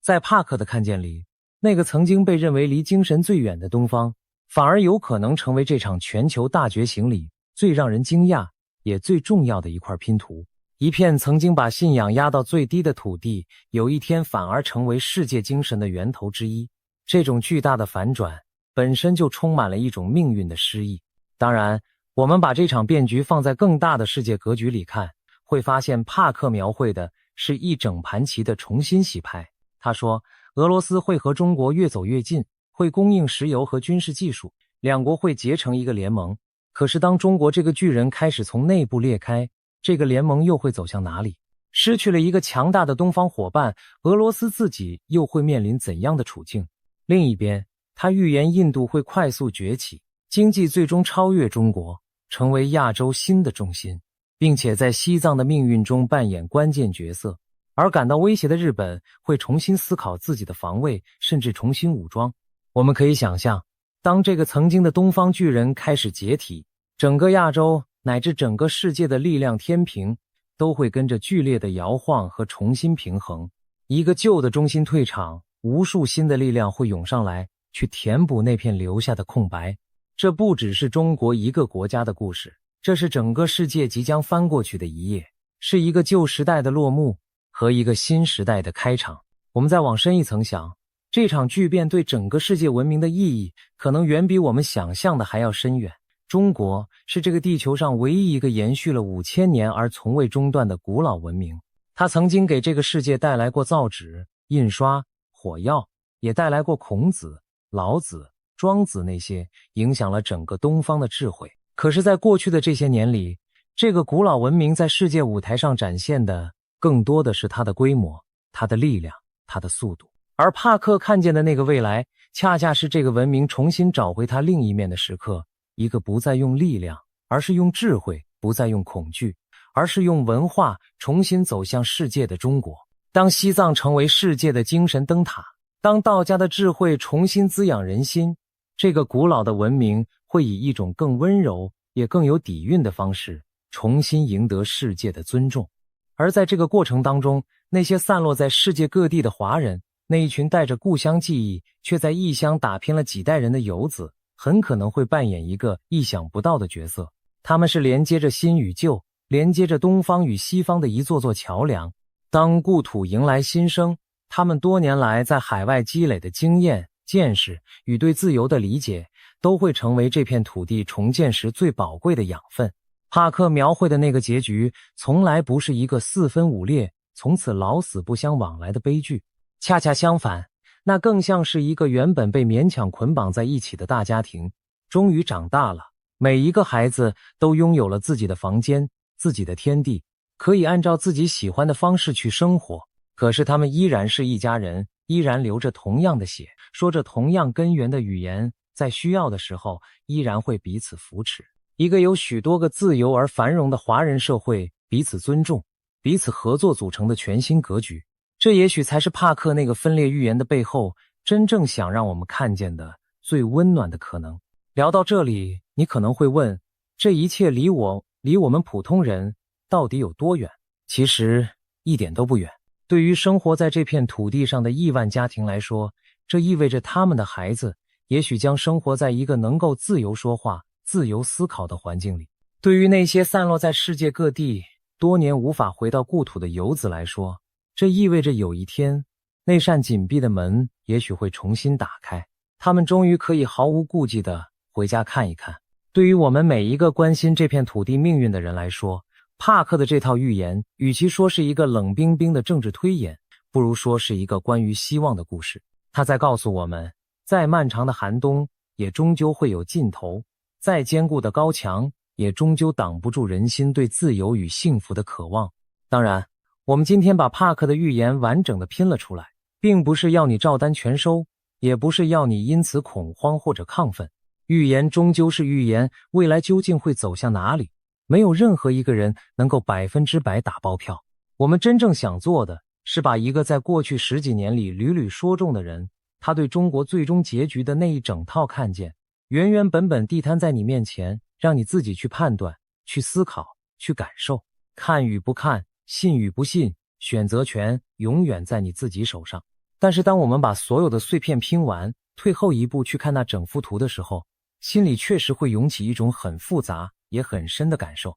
一个我们以为永远不会改变的庞然大物，在帕克的眼里，正走在一条没有人能够真正阻挡的路上。版图会改变，香港会重新呼吸，上海会点亮自由的灯，西藏会成为世界的精神灯塔，蒙古的草原会重新自由，而生活在这片广袤土地上的人们，会在经历过动荡之后，第一次真正握住属于自己的民主与幸福。也许这一切会在我们有生之年慢慢上演，也许它会比我们想象的更快或者更慢。但帕克想透过这套寓言告诉我们的，其实是一句很朴素却又无比深刻的话：没有任何一座看似永恒的高墙是真正不会倒的。我们回头看历史，罗马倒了，苏联散了，多少曾经不可一世的帝国，最后都化作了书本里的一段往事。而我们自己的老祖宗更是早就把这个道理写进了那句分久必合，合久必分的古老智慧里。历史的车轮总会在我们以为一切都不会变的时候，悄悄的却又无比坚定地转向那个更自由也更有希望的方向。他说，留给我们所有人的时间只剩下9个月了。他说，当2026年走到尽头，当2027年的春分那一天到来，全人类将要迎来一场终极的大分化。而最让人心里发毛的是他接着补上的那一句话。他说，其实藏在你我灵魂最深处的那一个抉择的时刻，早就已经悄悄地过去了。这到底是什么意思呢？一个毕生只相信实证的人，为什么会在晚年忽然开口谈论起遥远星空上的文明？1万多年前那座沉入海底的传奇大陆，又和我们此刻的柴米油盐有什么关系？那一场正在快速逼近的大分化，到底要把我们分成哪2种人？而我们灵魂里那个早已过去的抉择，又是在什么时候，在我们完全没有察觉的情况下，被我们自己做下的？今天就让我们顺着这位前考古学家亲手指出的线索，一步一步地走进这个横跨了星空、远古与当下的惊人的故事。我必须先提醒你，当你听到最后，你看待这个世界，看待2026年这个夏天之后的每一天的眼光，很可能都会和现在不一样了。我们先来好好认识一下这位特别的主角。你可以闭上眼睛，想象一下这样一个人。几十年来，他蹲在世界各地的荒野和遗址里，被烈日晒得皮肤黝黑，指甲缝里永远是怎么洗也洗不干净的泥沙。他的世界原本是非常简单也非常坚硬的，地层越深，年代就越久远，一切的一切都按照可以反复验证的规律，整整齐齐地排列着。在这样一个人的眼睛里，神话就只是神话，传说也只是传说，那不过是古代的人因为无知，因为对天地的恐惧而编造出来的故事，是当不得真的。可是挖着挖着，有一些东西开始悄悄地动摇它了。他在地球上彼此相隔千山万水的不同古老遗址里，一次又一次看到了相似的不可思议的图案。他在那些根本不可能有过交流的古老民族的传说里，一次又一次听到了相似的不可思议的情节。明明这些文明之间隔着辽阔的大洋，隔着几千年甚至上万年的光阴，他们却仿佛约好了一样，仰望着同一片星空，讲述着几乎一模一样的故事，敬畏着几乎一模一样的东西。而其中最让他感到震撼的是那一段几乎遍布了全世界的关于一场大洪水的记忆。你知道吗？从西方圣经里那一艘载着万物的方舟，到我们中国古老传说里那一场逼得大禹不得不3过家门而不入，拼了命去治理的滔天洪水，再到古老的美索不达米亚，到印度，到美洲，到太平洋上一座又一座孤悬海外的小岛，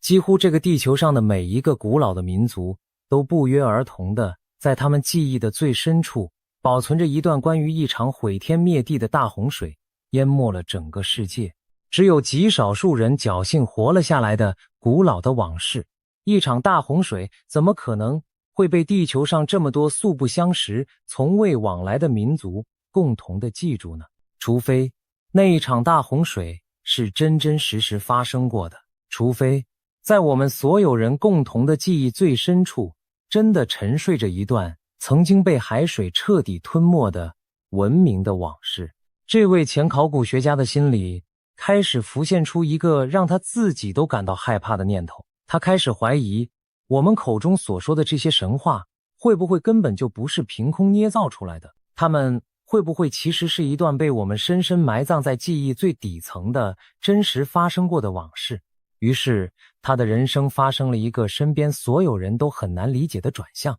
他不再只是低着头向下挖掘脚底下的泥土，他开始学着向内也向上去倾听一些他过去一定会嗤之以鼻的声音。他说他开始接收到来自昴宿星的讯息，请你一定要记住他特别强调的这一点。他说他接下来要告诉我们的这一切并不是要你去相信有什么外星人开着闪闪发光的飞碟飞到地球上来搞东搞西，不是的，他真正想做的只有2个字：唤醒。他想唤醒的是沉睡在我们每一个人血脉最深处的那一段早已被遗忘的记忆。因为他越来越确信一件事，他确信我们并不是第一次走到今天这样的十字路口，我们曾经来过这里，我们曾经亲手把一切搞砸过。那么昴宿星到底是什么？昴宿星人又到底是谁？如果你愿意，在一个没有光害的冬天的夜里，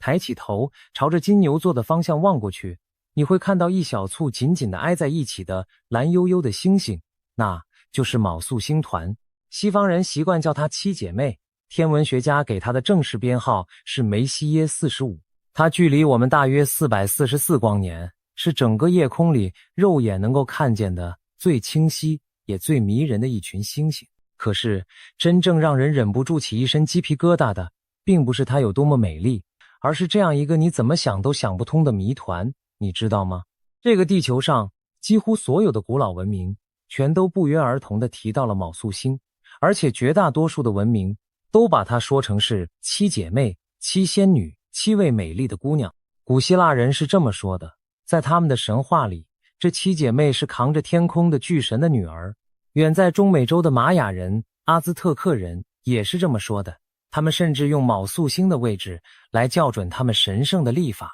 而在地球另一端，那片孤悬海外的大陆上，澳洲的原住民同样是这么说的。而这还远远不是全部，在日本，这一簇星星有一个你其实一定听过的名字，日本人把它叫做昴。没错，就是日本那一个著名的汽车品牌的名字。如果你仔细地看一看那一个品牌的标志，你会发现上面所画的正是这几颗蓝色的紧紧相依的昴宿之星。在古老的印度，这一簇星星被看成是6位天上的母亲，是他们共同哺育了印度神话当中那一位伟大的战神。而在遥远的北欧，在北美洲一个又一个的原住民部落里，从这一片大陆到那一片大陆，人们也同样世世代代地传唱着关于天上这几位姐妹的古老的故事，仿佛全人类早在文明还没有开始的蛮荒年代就共同收到了同一封来自这一簇星星的信。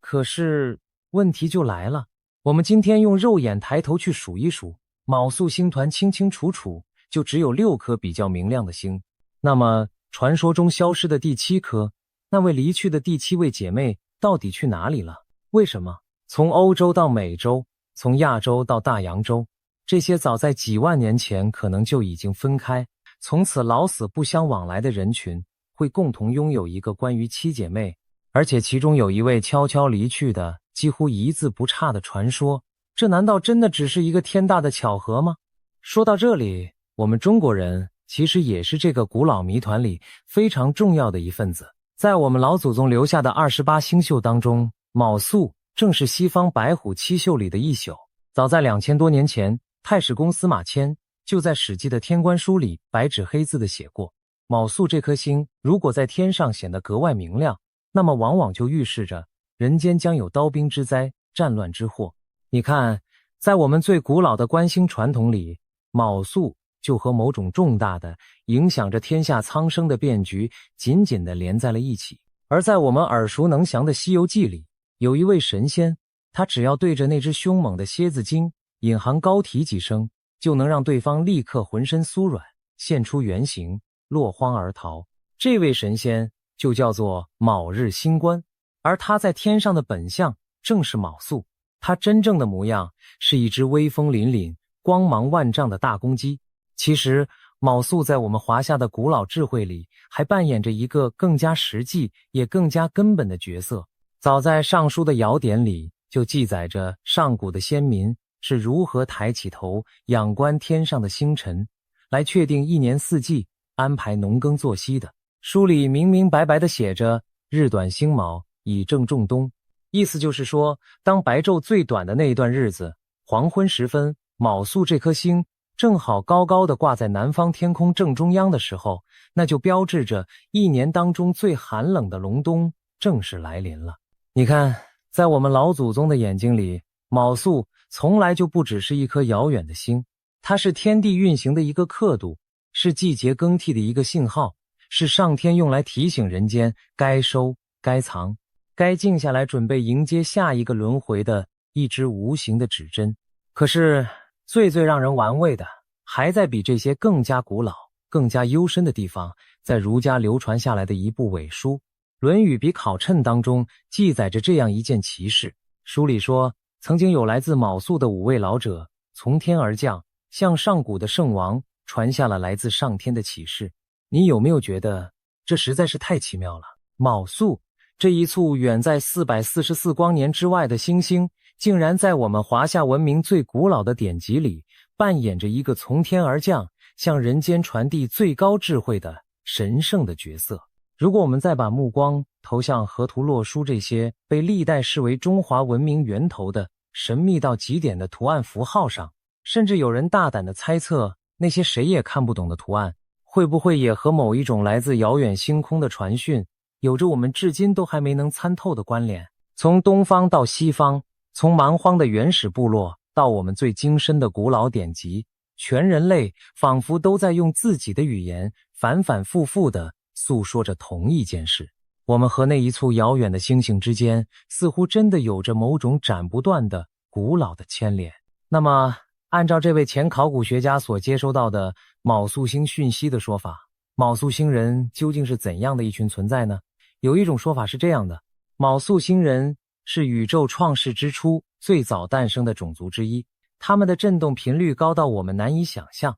他们存在于一个远远超出我们三维世界的极高的维度当中。他们长得高大纤瘦，皮肤白皙，有着一头金色的长发，还有一双美丽的带着淡淡紫罗兰色泽的眼睛。听到紫色的眼睛，你可能会忍不住笑出来。这世界上真的会有人天生长着一双紫色的眼睛吗？有趣的是，据说就在我们这颗蓝色的星球上，确实存在着几百位天生就拥有紫色眼瞳的人，而其中最有名的一位就是那位早已成为一代传奇的好莱坞绝世美人。传说她那一双会随着光线的明暗，在紫色与深蓝之间流转变换的眼睛，正是某种来自星空的古老血脉的印记。关于卯宿星人是怎么来到地球的，还流传着一个非常动人的故事。这个故事是一位毕生研究深度催眠的研究者从他的个案口中一点一点还原出来的。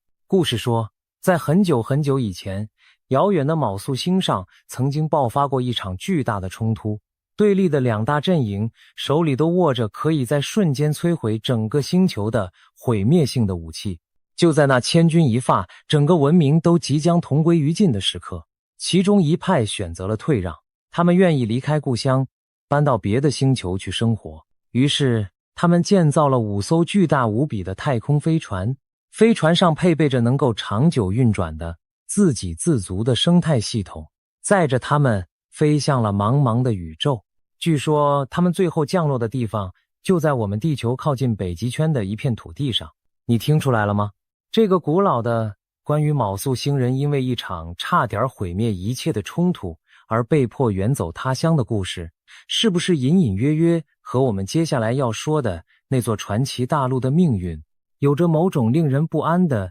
相似的影子？当然，这些听起来都像是一个又一个浪漫而遥远的神话，可是这位前考古学家想反问我们的恰恰就是这一点。他说，如果这真的只是神话，那么请你告诉我，为什么全人类会做着同一个梦？为什么分隔在地球各个角落，素未谋面的我们，灵魂深处会藏着同一段记忆？说到这里，我们的故事就要从遥远的天上慢慢地落回到地面上来了，落回到那一座所有人都听过它的名字，却从来没有人真正找到过它的传奇的大陆。它的名字叫做亚特兰蒂斯。最早把亚特兰蒂斯这个名字讲给整个世界听的是2000多年前那位被称为西方哲学之祖的古希腊哲学家柏拉图。在他晚年的2部对话录里，他极为认真地描述了一个位于直布罗陀海峡以西那片辽阔大海正中央的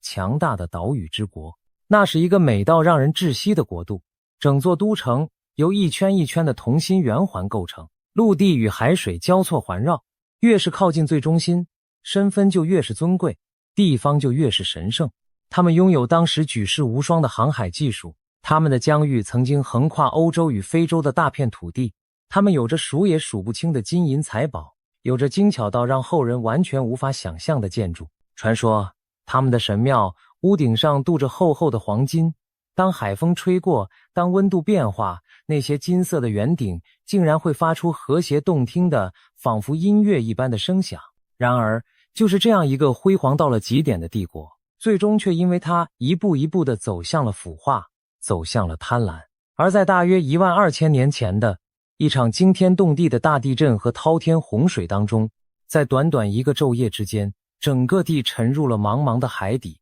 柏拉图一再强调这是一个真实发生过的故事，可是几千年来，又有多少人把它当成了一个寓言，当成了柏拉图这位老人家为了讲一个治国的大道理而精心编出来的美丽的童话。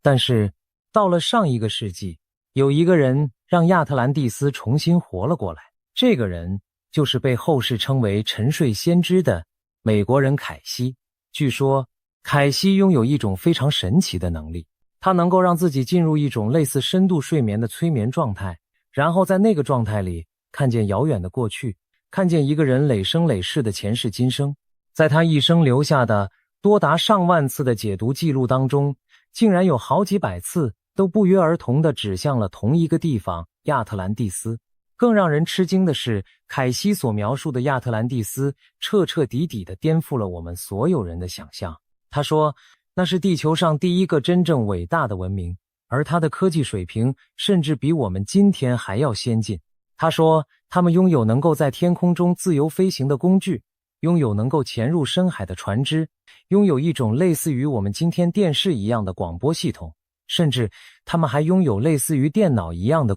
神奇的装置，而支撑起这一整套辉煌到不可思议的科技文明的那个最核心的能源，你猜是什么？是水晶。是的，你没有听错，是水晶。凯西说，亚特兰蒂斯人掌握了一种驾驭水晶能量的惊人的技术。在他们的文明当中，有一块被称为伟大水晶或者火石的巨大无比的晶体。这块水晶能够收集，能够聚焦，并且能够传输来自遥远宇宙深处的能量。这种能量干净、环保，而且强大到没有极限。它可以瞬间点亮整座的城市，可以驱动所有的机器，可以让人们在陆地上、在海洋里，甚至在天空中自由自在地往来穿行。据说，这一块神奇的水晶被安置在一座特别的殿堂的正中央，那座殿堂的顶端可以缓缓地开合，好让水晶能够承接来自天上的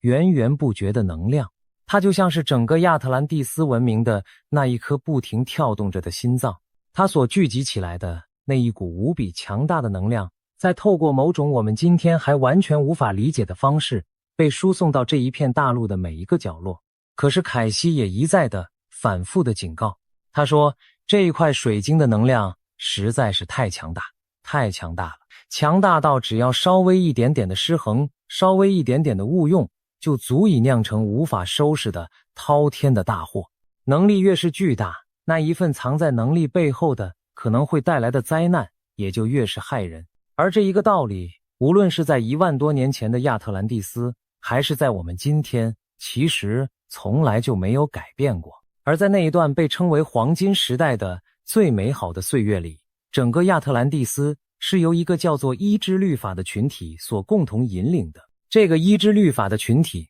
达到了地球有史以来前所未有的最高的意识境界。他们的内心深深地明白着一个道理，这个道理就是万物一体。他们清清楚楚地知道，天地之间所有的生命都是彼此紧密相连的，从来就不是孤立的个体。任何一个人的所作所为都会像一颗石子投进湖面一样，荡起一圈一圈的涟漪，影响着整体，影响着万物。所以他们敬畏自然，他们顺应着宇宙运行的法则，他们活在爱里，活在和谐里，活在一种与天地万物深深相融的状态里。那是我们人类的灵魂曾经攀登上去过的最光明、最壮丽的一座高峰。据说就在那一段最美好的岁月里，亚特兰蒂斯人甚至建造起了一些不可思议的专门用来疗愈身心的神殿。在那一些神殿当中，他们运用水晶的能量，运用声音的震动，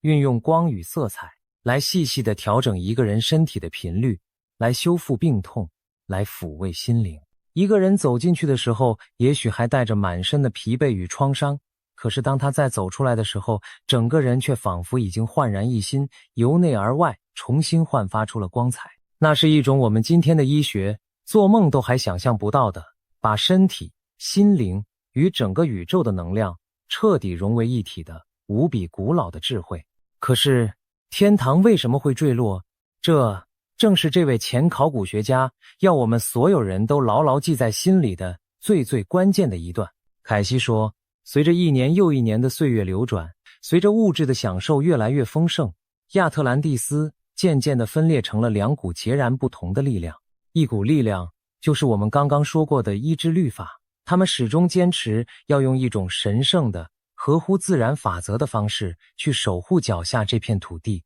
他们选择的是爱，选择的是合一，选择的是分享。而另外一股力量被称为贝利亚之子，他们的内心所追求的是物质，是享乐，是无止境的权利，是要把一切都牢牢地掌控在自己手里。于是那一幕我们再熟悉不过的悲剧开始了。那一块原本被用来疗愈病痛，被用来照亮黑夜，被用来造福天下苍生的神圣的水晶，被一步一步地悄悄改变了它的方向。它开始被用来制造武器，它开始被改造成一种可以在瞬间摧毁一切的恐怖的死亡射线。它开始被用来去征服，去威慑，去统治整个世界。而比这还要更加可怕的是另一件事。凯西说，贝利亚之子动用了基因工程的力量，他们刻意地制造出了一批又一批没有灵魂的尊严，没有自己的意志，只能像牲口一样任由他们驱使的奴工。据说这一些被硬生生制造出来的可怜的生命，到了后来，有的甚至已经不再是一个完整的人的模样，他们的身上混杂着一些动物的特征，他们被彻底地当成了纯粹的工具，纯粹的劳动力，日复一日地被奴役着，被驱使着，却从来没有人肯把他们当成一个真正的有尊严的生命来看待。贪婪、欲望、傲慢、自私，就像一场无法控制的瘟疫，在这片曾经无比圣洁的土地上疯狂地蔓延开来。依之律法的人们，因为他们天性爱好和平，因为他们诚实、善良，毫不设防，反而被贝利亚之子用尽了种种阴险的算计，种种精心编织的谎言，一步一步地夺走了对那块伟大水晶的控制权。而当这一股已经强大到完全失控的能量被彻底用在了纯粹自私自利的目的上的时候，整片大陆的能量场再也支撑不住了，它彻底地失衡了。凯西说，接下来就是大地发出了它愤怒的怒吼，是剧烈的一波接着一波的大地震，是骇人听闻的足以撕裂天地的大爆炸，是整个地球的地轴发生了偏移。据说在这一切彻底发生之前，上天其实已经给过了一次又一次充分的警告，也确实有一部分还保持着清醒与良知的亚特兰蒂斯人听从了警告，提前逃离了那片即将沉没的土地。他们有的去了古老的埃及，有的去了遥远的中南美洲的尤加敦半岛，把他们所掌握的知识，所背负的记忆，像火种一样带向了世界各地。但是那一片曾经辉煌到无与伦比的伟大的大陆，最终还是一寸一寸地无可挽回的沉没进了那一片吞噬一切的茫茫的大海。凯西还说过一件特别发人深省的事，其实亚特兰蒂斯的毁灭并不是一夕之间突然就发生的，在那最终的彻底的沉没到来之前，这一片大陆其实已经先后经历过好几次规模比较小的巨变与崩塌，而每一次的灾难其实都是上天送来的一记沉重的警钟，都是在苦口婆心的一遍又一遍的提醒着他们，回头吧，改变吧，别再这样继续走下去了。可是一次又一次，他们在灾难刚刚过去之后，伤疤都还没有好，就忘了疼，很快又一头栽回了原来那一条通往毁灭的老路上，直到最后的那一次，再也没有留下任何挽回的余地。你看，毁灭从来都不是突然降临的，它总是在一次又一次被我们亲手忽略掉的警告之后，才终于无声无息地走到我们面前。这个故事真正可怕的地方，其实并不在于它的结局有多么的惨烈，而在于它背后所藏着的那一个冰冷的让人发抖的道理。一个文明，当它的科技力量远远地跑到了它的精神成熟度的前面的时候，当它选择了权力而背弃了爱的时候，当它选择了分裂而彻底忘记了万物一体的时候，那么它就一定会亲手毁掉它自己。这从来都不是一场上天降下的天灾，这是一群人用他们自己的双手一点一点地为自己，也为所有人亲手设计出来的一场彻彻底底的毁灭。而凯西还说了一句比这一切都更加让人不寒而栗的话，他说，当年那一些曾经在亚特兰蒂斯辉煌过，也堕落过，最终一起沉入海底的灵魂，如今正一批又一批的重新投生，回到了我们这一个时代。你听懂了吗？这位前考古学家之所以一再强调这是来自卯宿星的最高级别的警告，正是因为那4个沉甸甸的字，悲剧重演。现在就让我们把1万多年前亚特兰蒂斯的那一出剧本和我们此刻正身处其中的2026年一幕一幕的仔仔细细对照一下，我向你保证，你会发现一种让你头皮发麻、后背发凉的惊人的相似。当年他们把那一块神圣的水晶能量变成了足以摧毁整片大陆的死亡射线，那么今天的我们呢？我们的手里此刻正握着足以把我们整个地球彻底毁灭，还不止一次，而是好几十次的核子武器。我们正在打造的是越来越聪明，聪明到甚至已经开始可以自己做出判断、自己做出决定的自动化的杀戮武器。当年他们用基因工程制造出了没有自由的奴工，那么今天的我们呢？我们不但同样的已经站在了可以随意改写生命密码的那一道危险的门槛上，我们甚至还亲手创造出了一种全新的、前所未有的存在。那些越来越强大的人工智慧，那些无时无刻不在计算着你的喜好、揣摩着你的心思、悄悄引导着你每一个选择的演算法。可是这里藏着一个最辛辣也最讽刺的问题，到底是谁在奴役谁？当我们每一个人都不由自主地低着头，被手里那一块小小的发光的荧幕牢牢地抓住了我们全部的注意力，当我们被无数的数据喂养着，当我们被无数的讯息推着、搡着，身不由己地往前走的时候，我们会不会其实才正是那一批活在新时代里的心甘情愿甚至浑然不觉的奴工？当年的亚特兰蒂斯人到了最后，因为那一份失控的贪婪，彻底地破坏了他们脚下那一片土地的平衡。那么今天的我们呢？我们为了无止境的欲望，砍光了一片又一片的森林，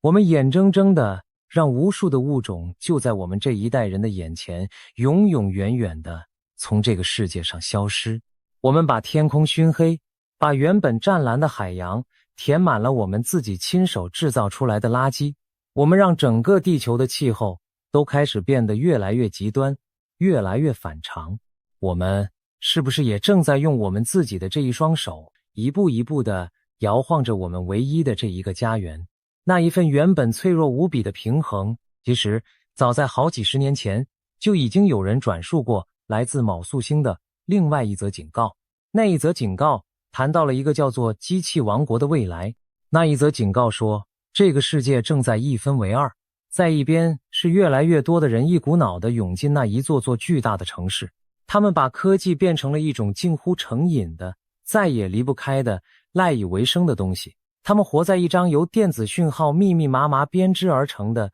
巨大的网里，而在另一边是一群已经彻底受够了的人，他们选择了离开。他们回到乡野，回到土地，回到山林，重新和大自然，也和他们自己内在那一个更深沉、更安静、更有灵性的部分连结了起来。一边是拼命的向外，沉迷于那一张看得见的网；另一边是安静的向内，回归于那一张看不见的网。你有没有发现，这一个好几十年前就已经被说出口的预言，此时此刻正在我们所有人的眼前活生生的一字不差地上演着。当年的亚特兰蒂斯人到了最后选择了物质，背弃了精神。那么今天的我们又把什么供奉在了我们心里的那一座神坛之上？是财富吗？是地位吗？是那一个又一个的数字吗？是那一份无论怎么填都永远填不满的欲望吗？当年的亚特兰蒂斯人到了最后彻底忘记了万物一体。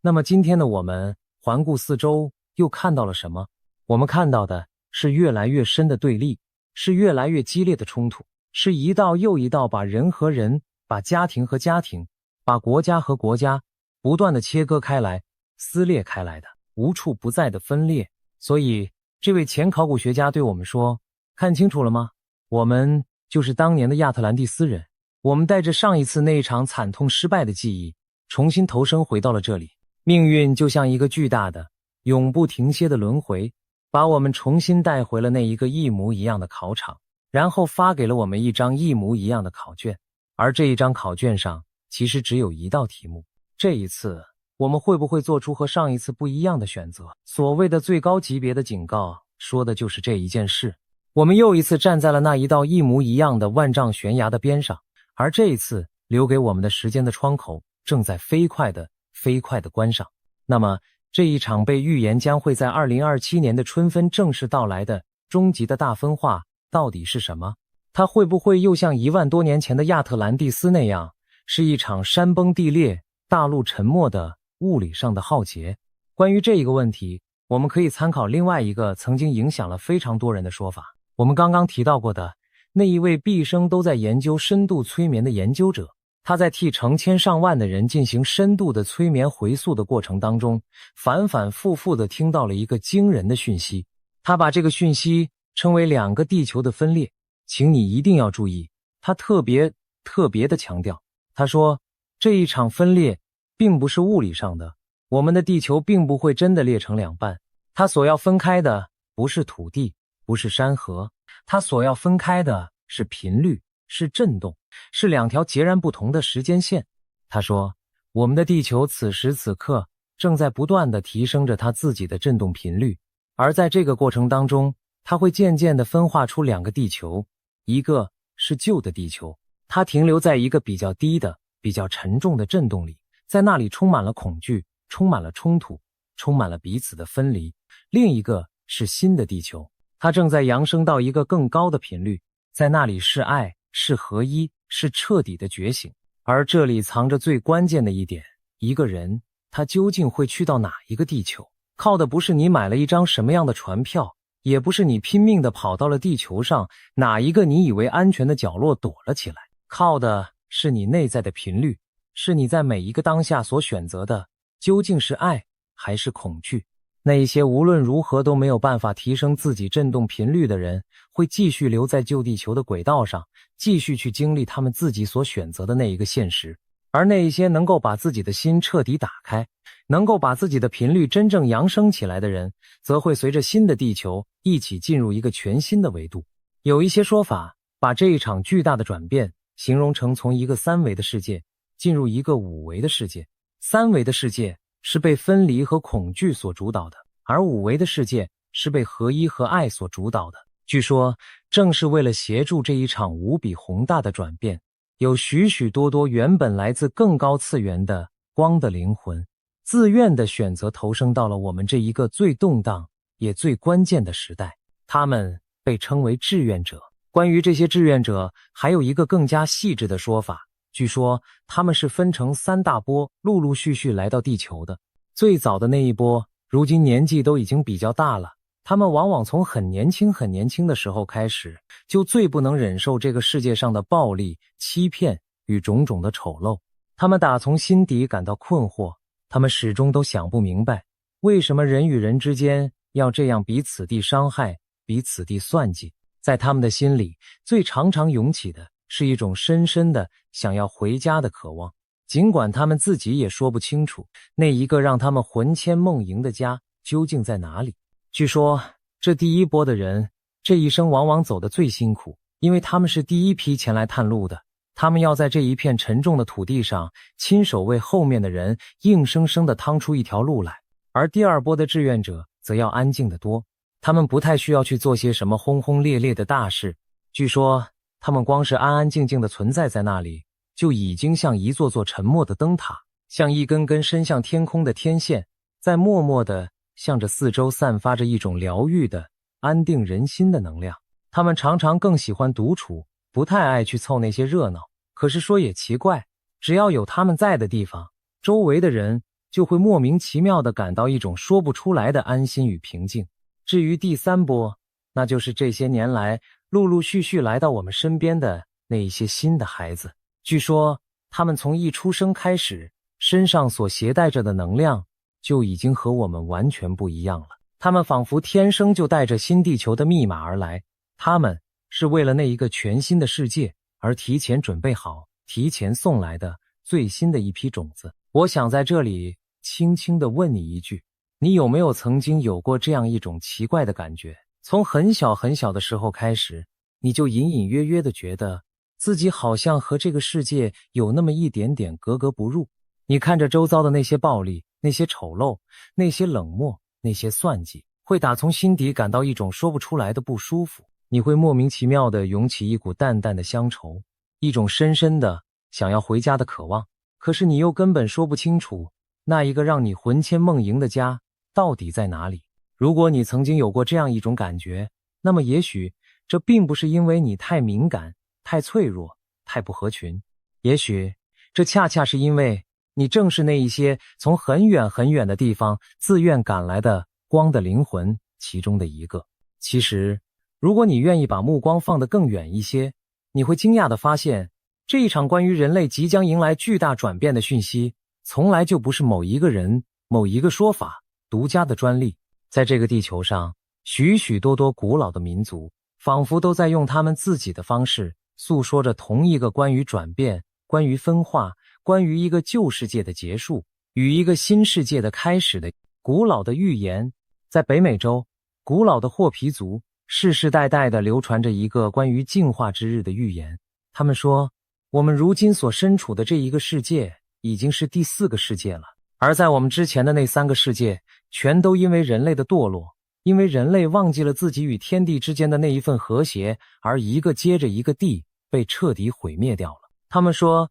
当进化之日到来的那一天，那些守住了自己的内心，守住了与大自然之间连结的人，将会跟随着一起进入一个全新的第5个世界。在中美洲创造出了精密到令人叹为观止的历法的玛雅人，同样相信我们正活在一个又一个太阳纪的轮回当中，每个太阳纪的结束都伴随着一场天翻地覆的大变动，然后一个全新的纪元又会紧接着重新展开。而在古老的东方，印度的智者们把时间看成是一个巨大的循环往复的车轮。他们说，我们如今正活在一个被称为末法的最为黑暗、道德也最为沦丧的年代里。可是他们也同样的说，每当黑暗到达了极致，当这一个漫长的循环走到了它的尽头，一个全新的光明的黄金时代就一定会重新降临。你看，从美洲的原住民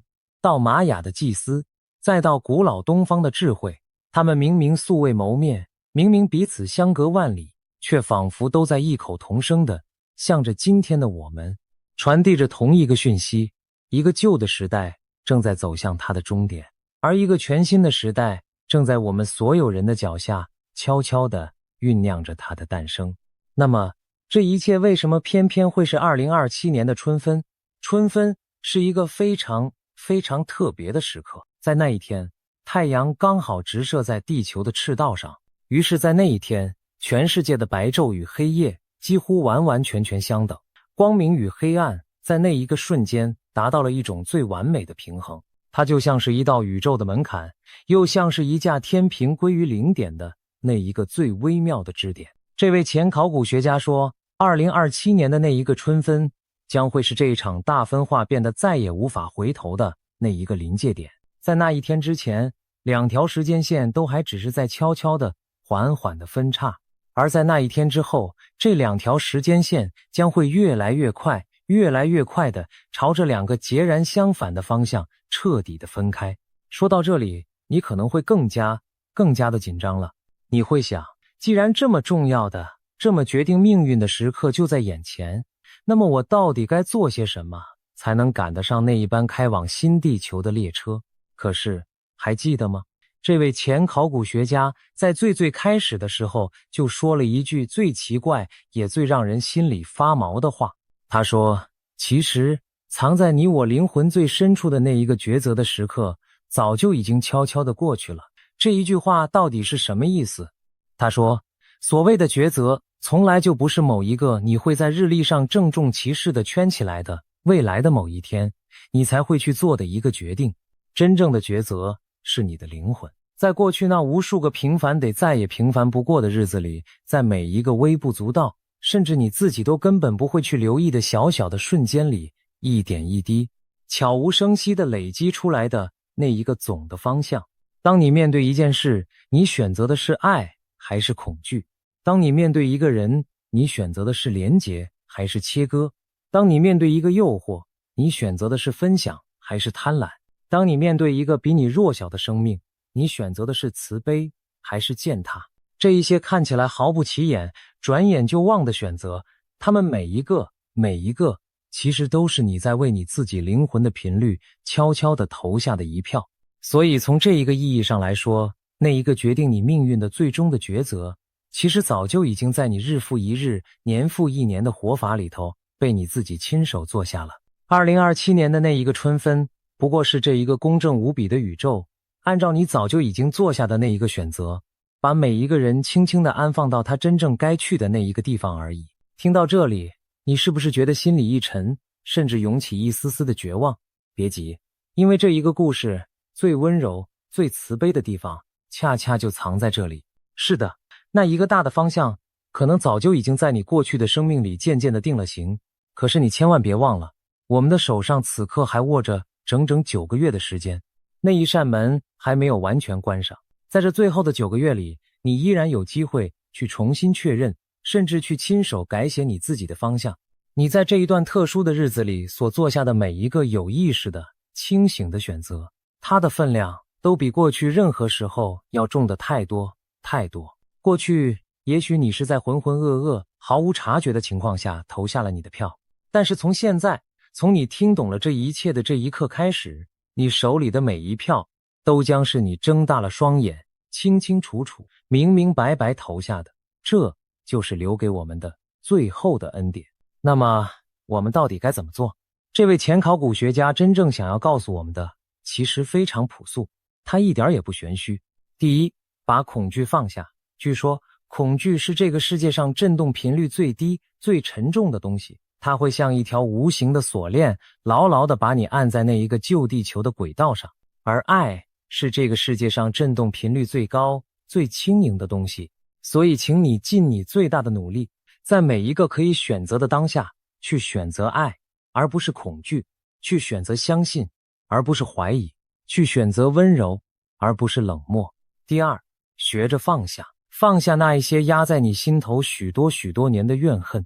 放下那一些正在一点一点拖垮你的习惯，放下那一些其实早就应该说再见的执着。他们每一个都是一条把你紧紧地绑在那一个旧地球上的沉重的铁锚。第三，回到简单，回到自然，从那一张看不见尽头的由银幕和讯息密密麻麻编织而成的巨大的网里偶尔走出来，去看一看头顶上的天空，去摸一摸路边的树木，去静下心，听一听你自己内心最真实的声音。第四，去服务，去付出，去爱人。因为当你真心实意地为别人付出的那一个瞬间，你正在重新记起那一个被当年的亚特兰蒂斯人彻底遗忘了的最古老也最珍贵的真理：万物一体。他还特别地提醒我们，不要被那一些表面上看起来天大的事情夺走了你内在的那一份平静。经济的起起伏伏，政治的吵吵闹闹，新闻里每一天都在上演的种种混乱与不安，在这一场无比宏大的转变面前，这一切其实都只是一层又一层的幻象而已。你不需要去拉着每一个人都和你一起走，你也根本拉不动，你只需要把你自己心里的那一盏灯好好的点亮。那一些真正准备好了的人，自然会循着你的光找到他们自己的路。也许你会问，凭我这样一个小小的再平凡不过的人，我内心那一点点微弱的光，难道真的能够改变什么吗？这位前考古学家会这样回答你，你还记得吗？哪怕只是一根小小的火柴，它的光虽然微弱，却足以在最深最浓的黑暗里被千里之外的眼睛一眼看见。你内在的每一次转变，你每一次选择了爱而不是恐惧，你每一次选择了宽恕而不是怨恨，其实都在悄悄地提升着我们整个地球的震动。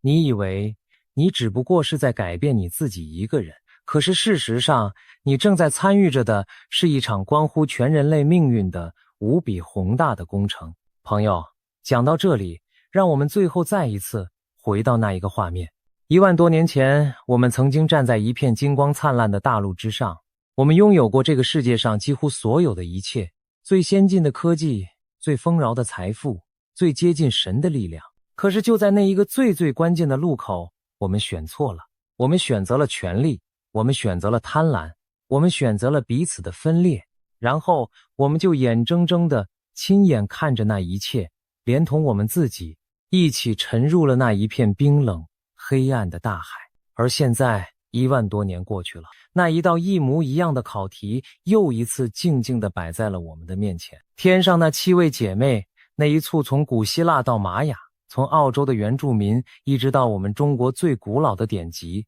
几千年几万年从来没有停止过默默守望着我们的卯宿之星。据说正在透过这样一位最不可能的曾经只相信泥土和骨头的前考古学家，赶在那一扇门彻底关上之前，给我们送来最后一次的提醒。倒数9个月，2027年的春分，一场终极的大分化。这位前考古学家说，真正的问题从来都不是这一切会不会到来，真正的问题是，当那一天真正来临，你会在哪一个地球上睁开你的双眼？而这一个问题的答案，他说，此刻正在你自己内心最安静的那一个角落里，悄悄地成型。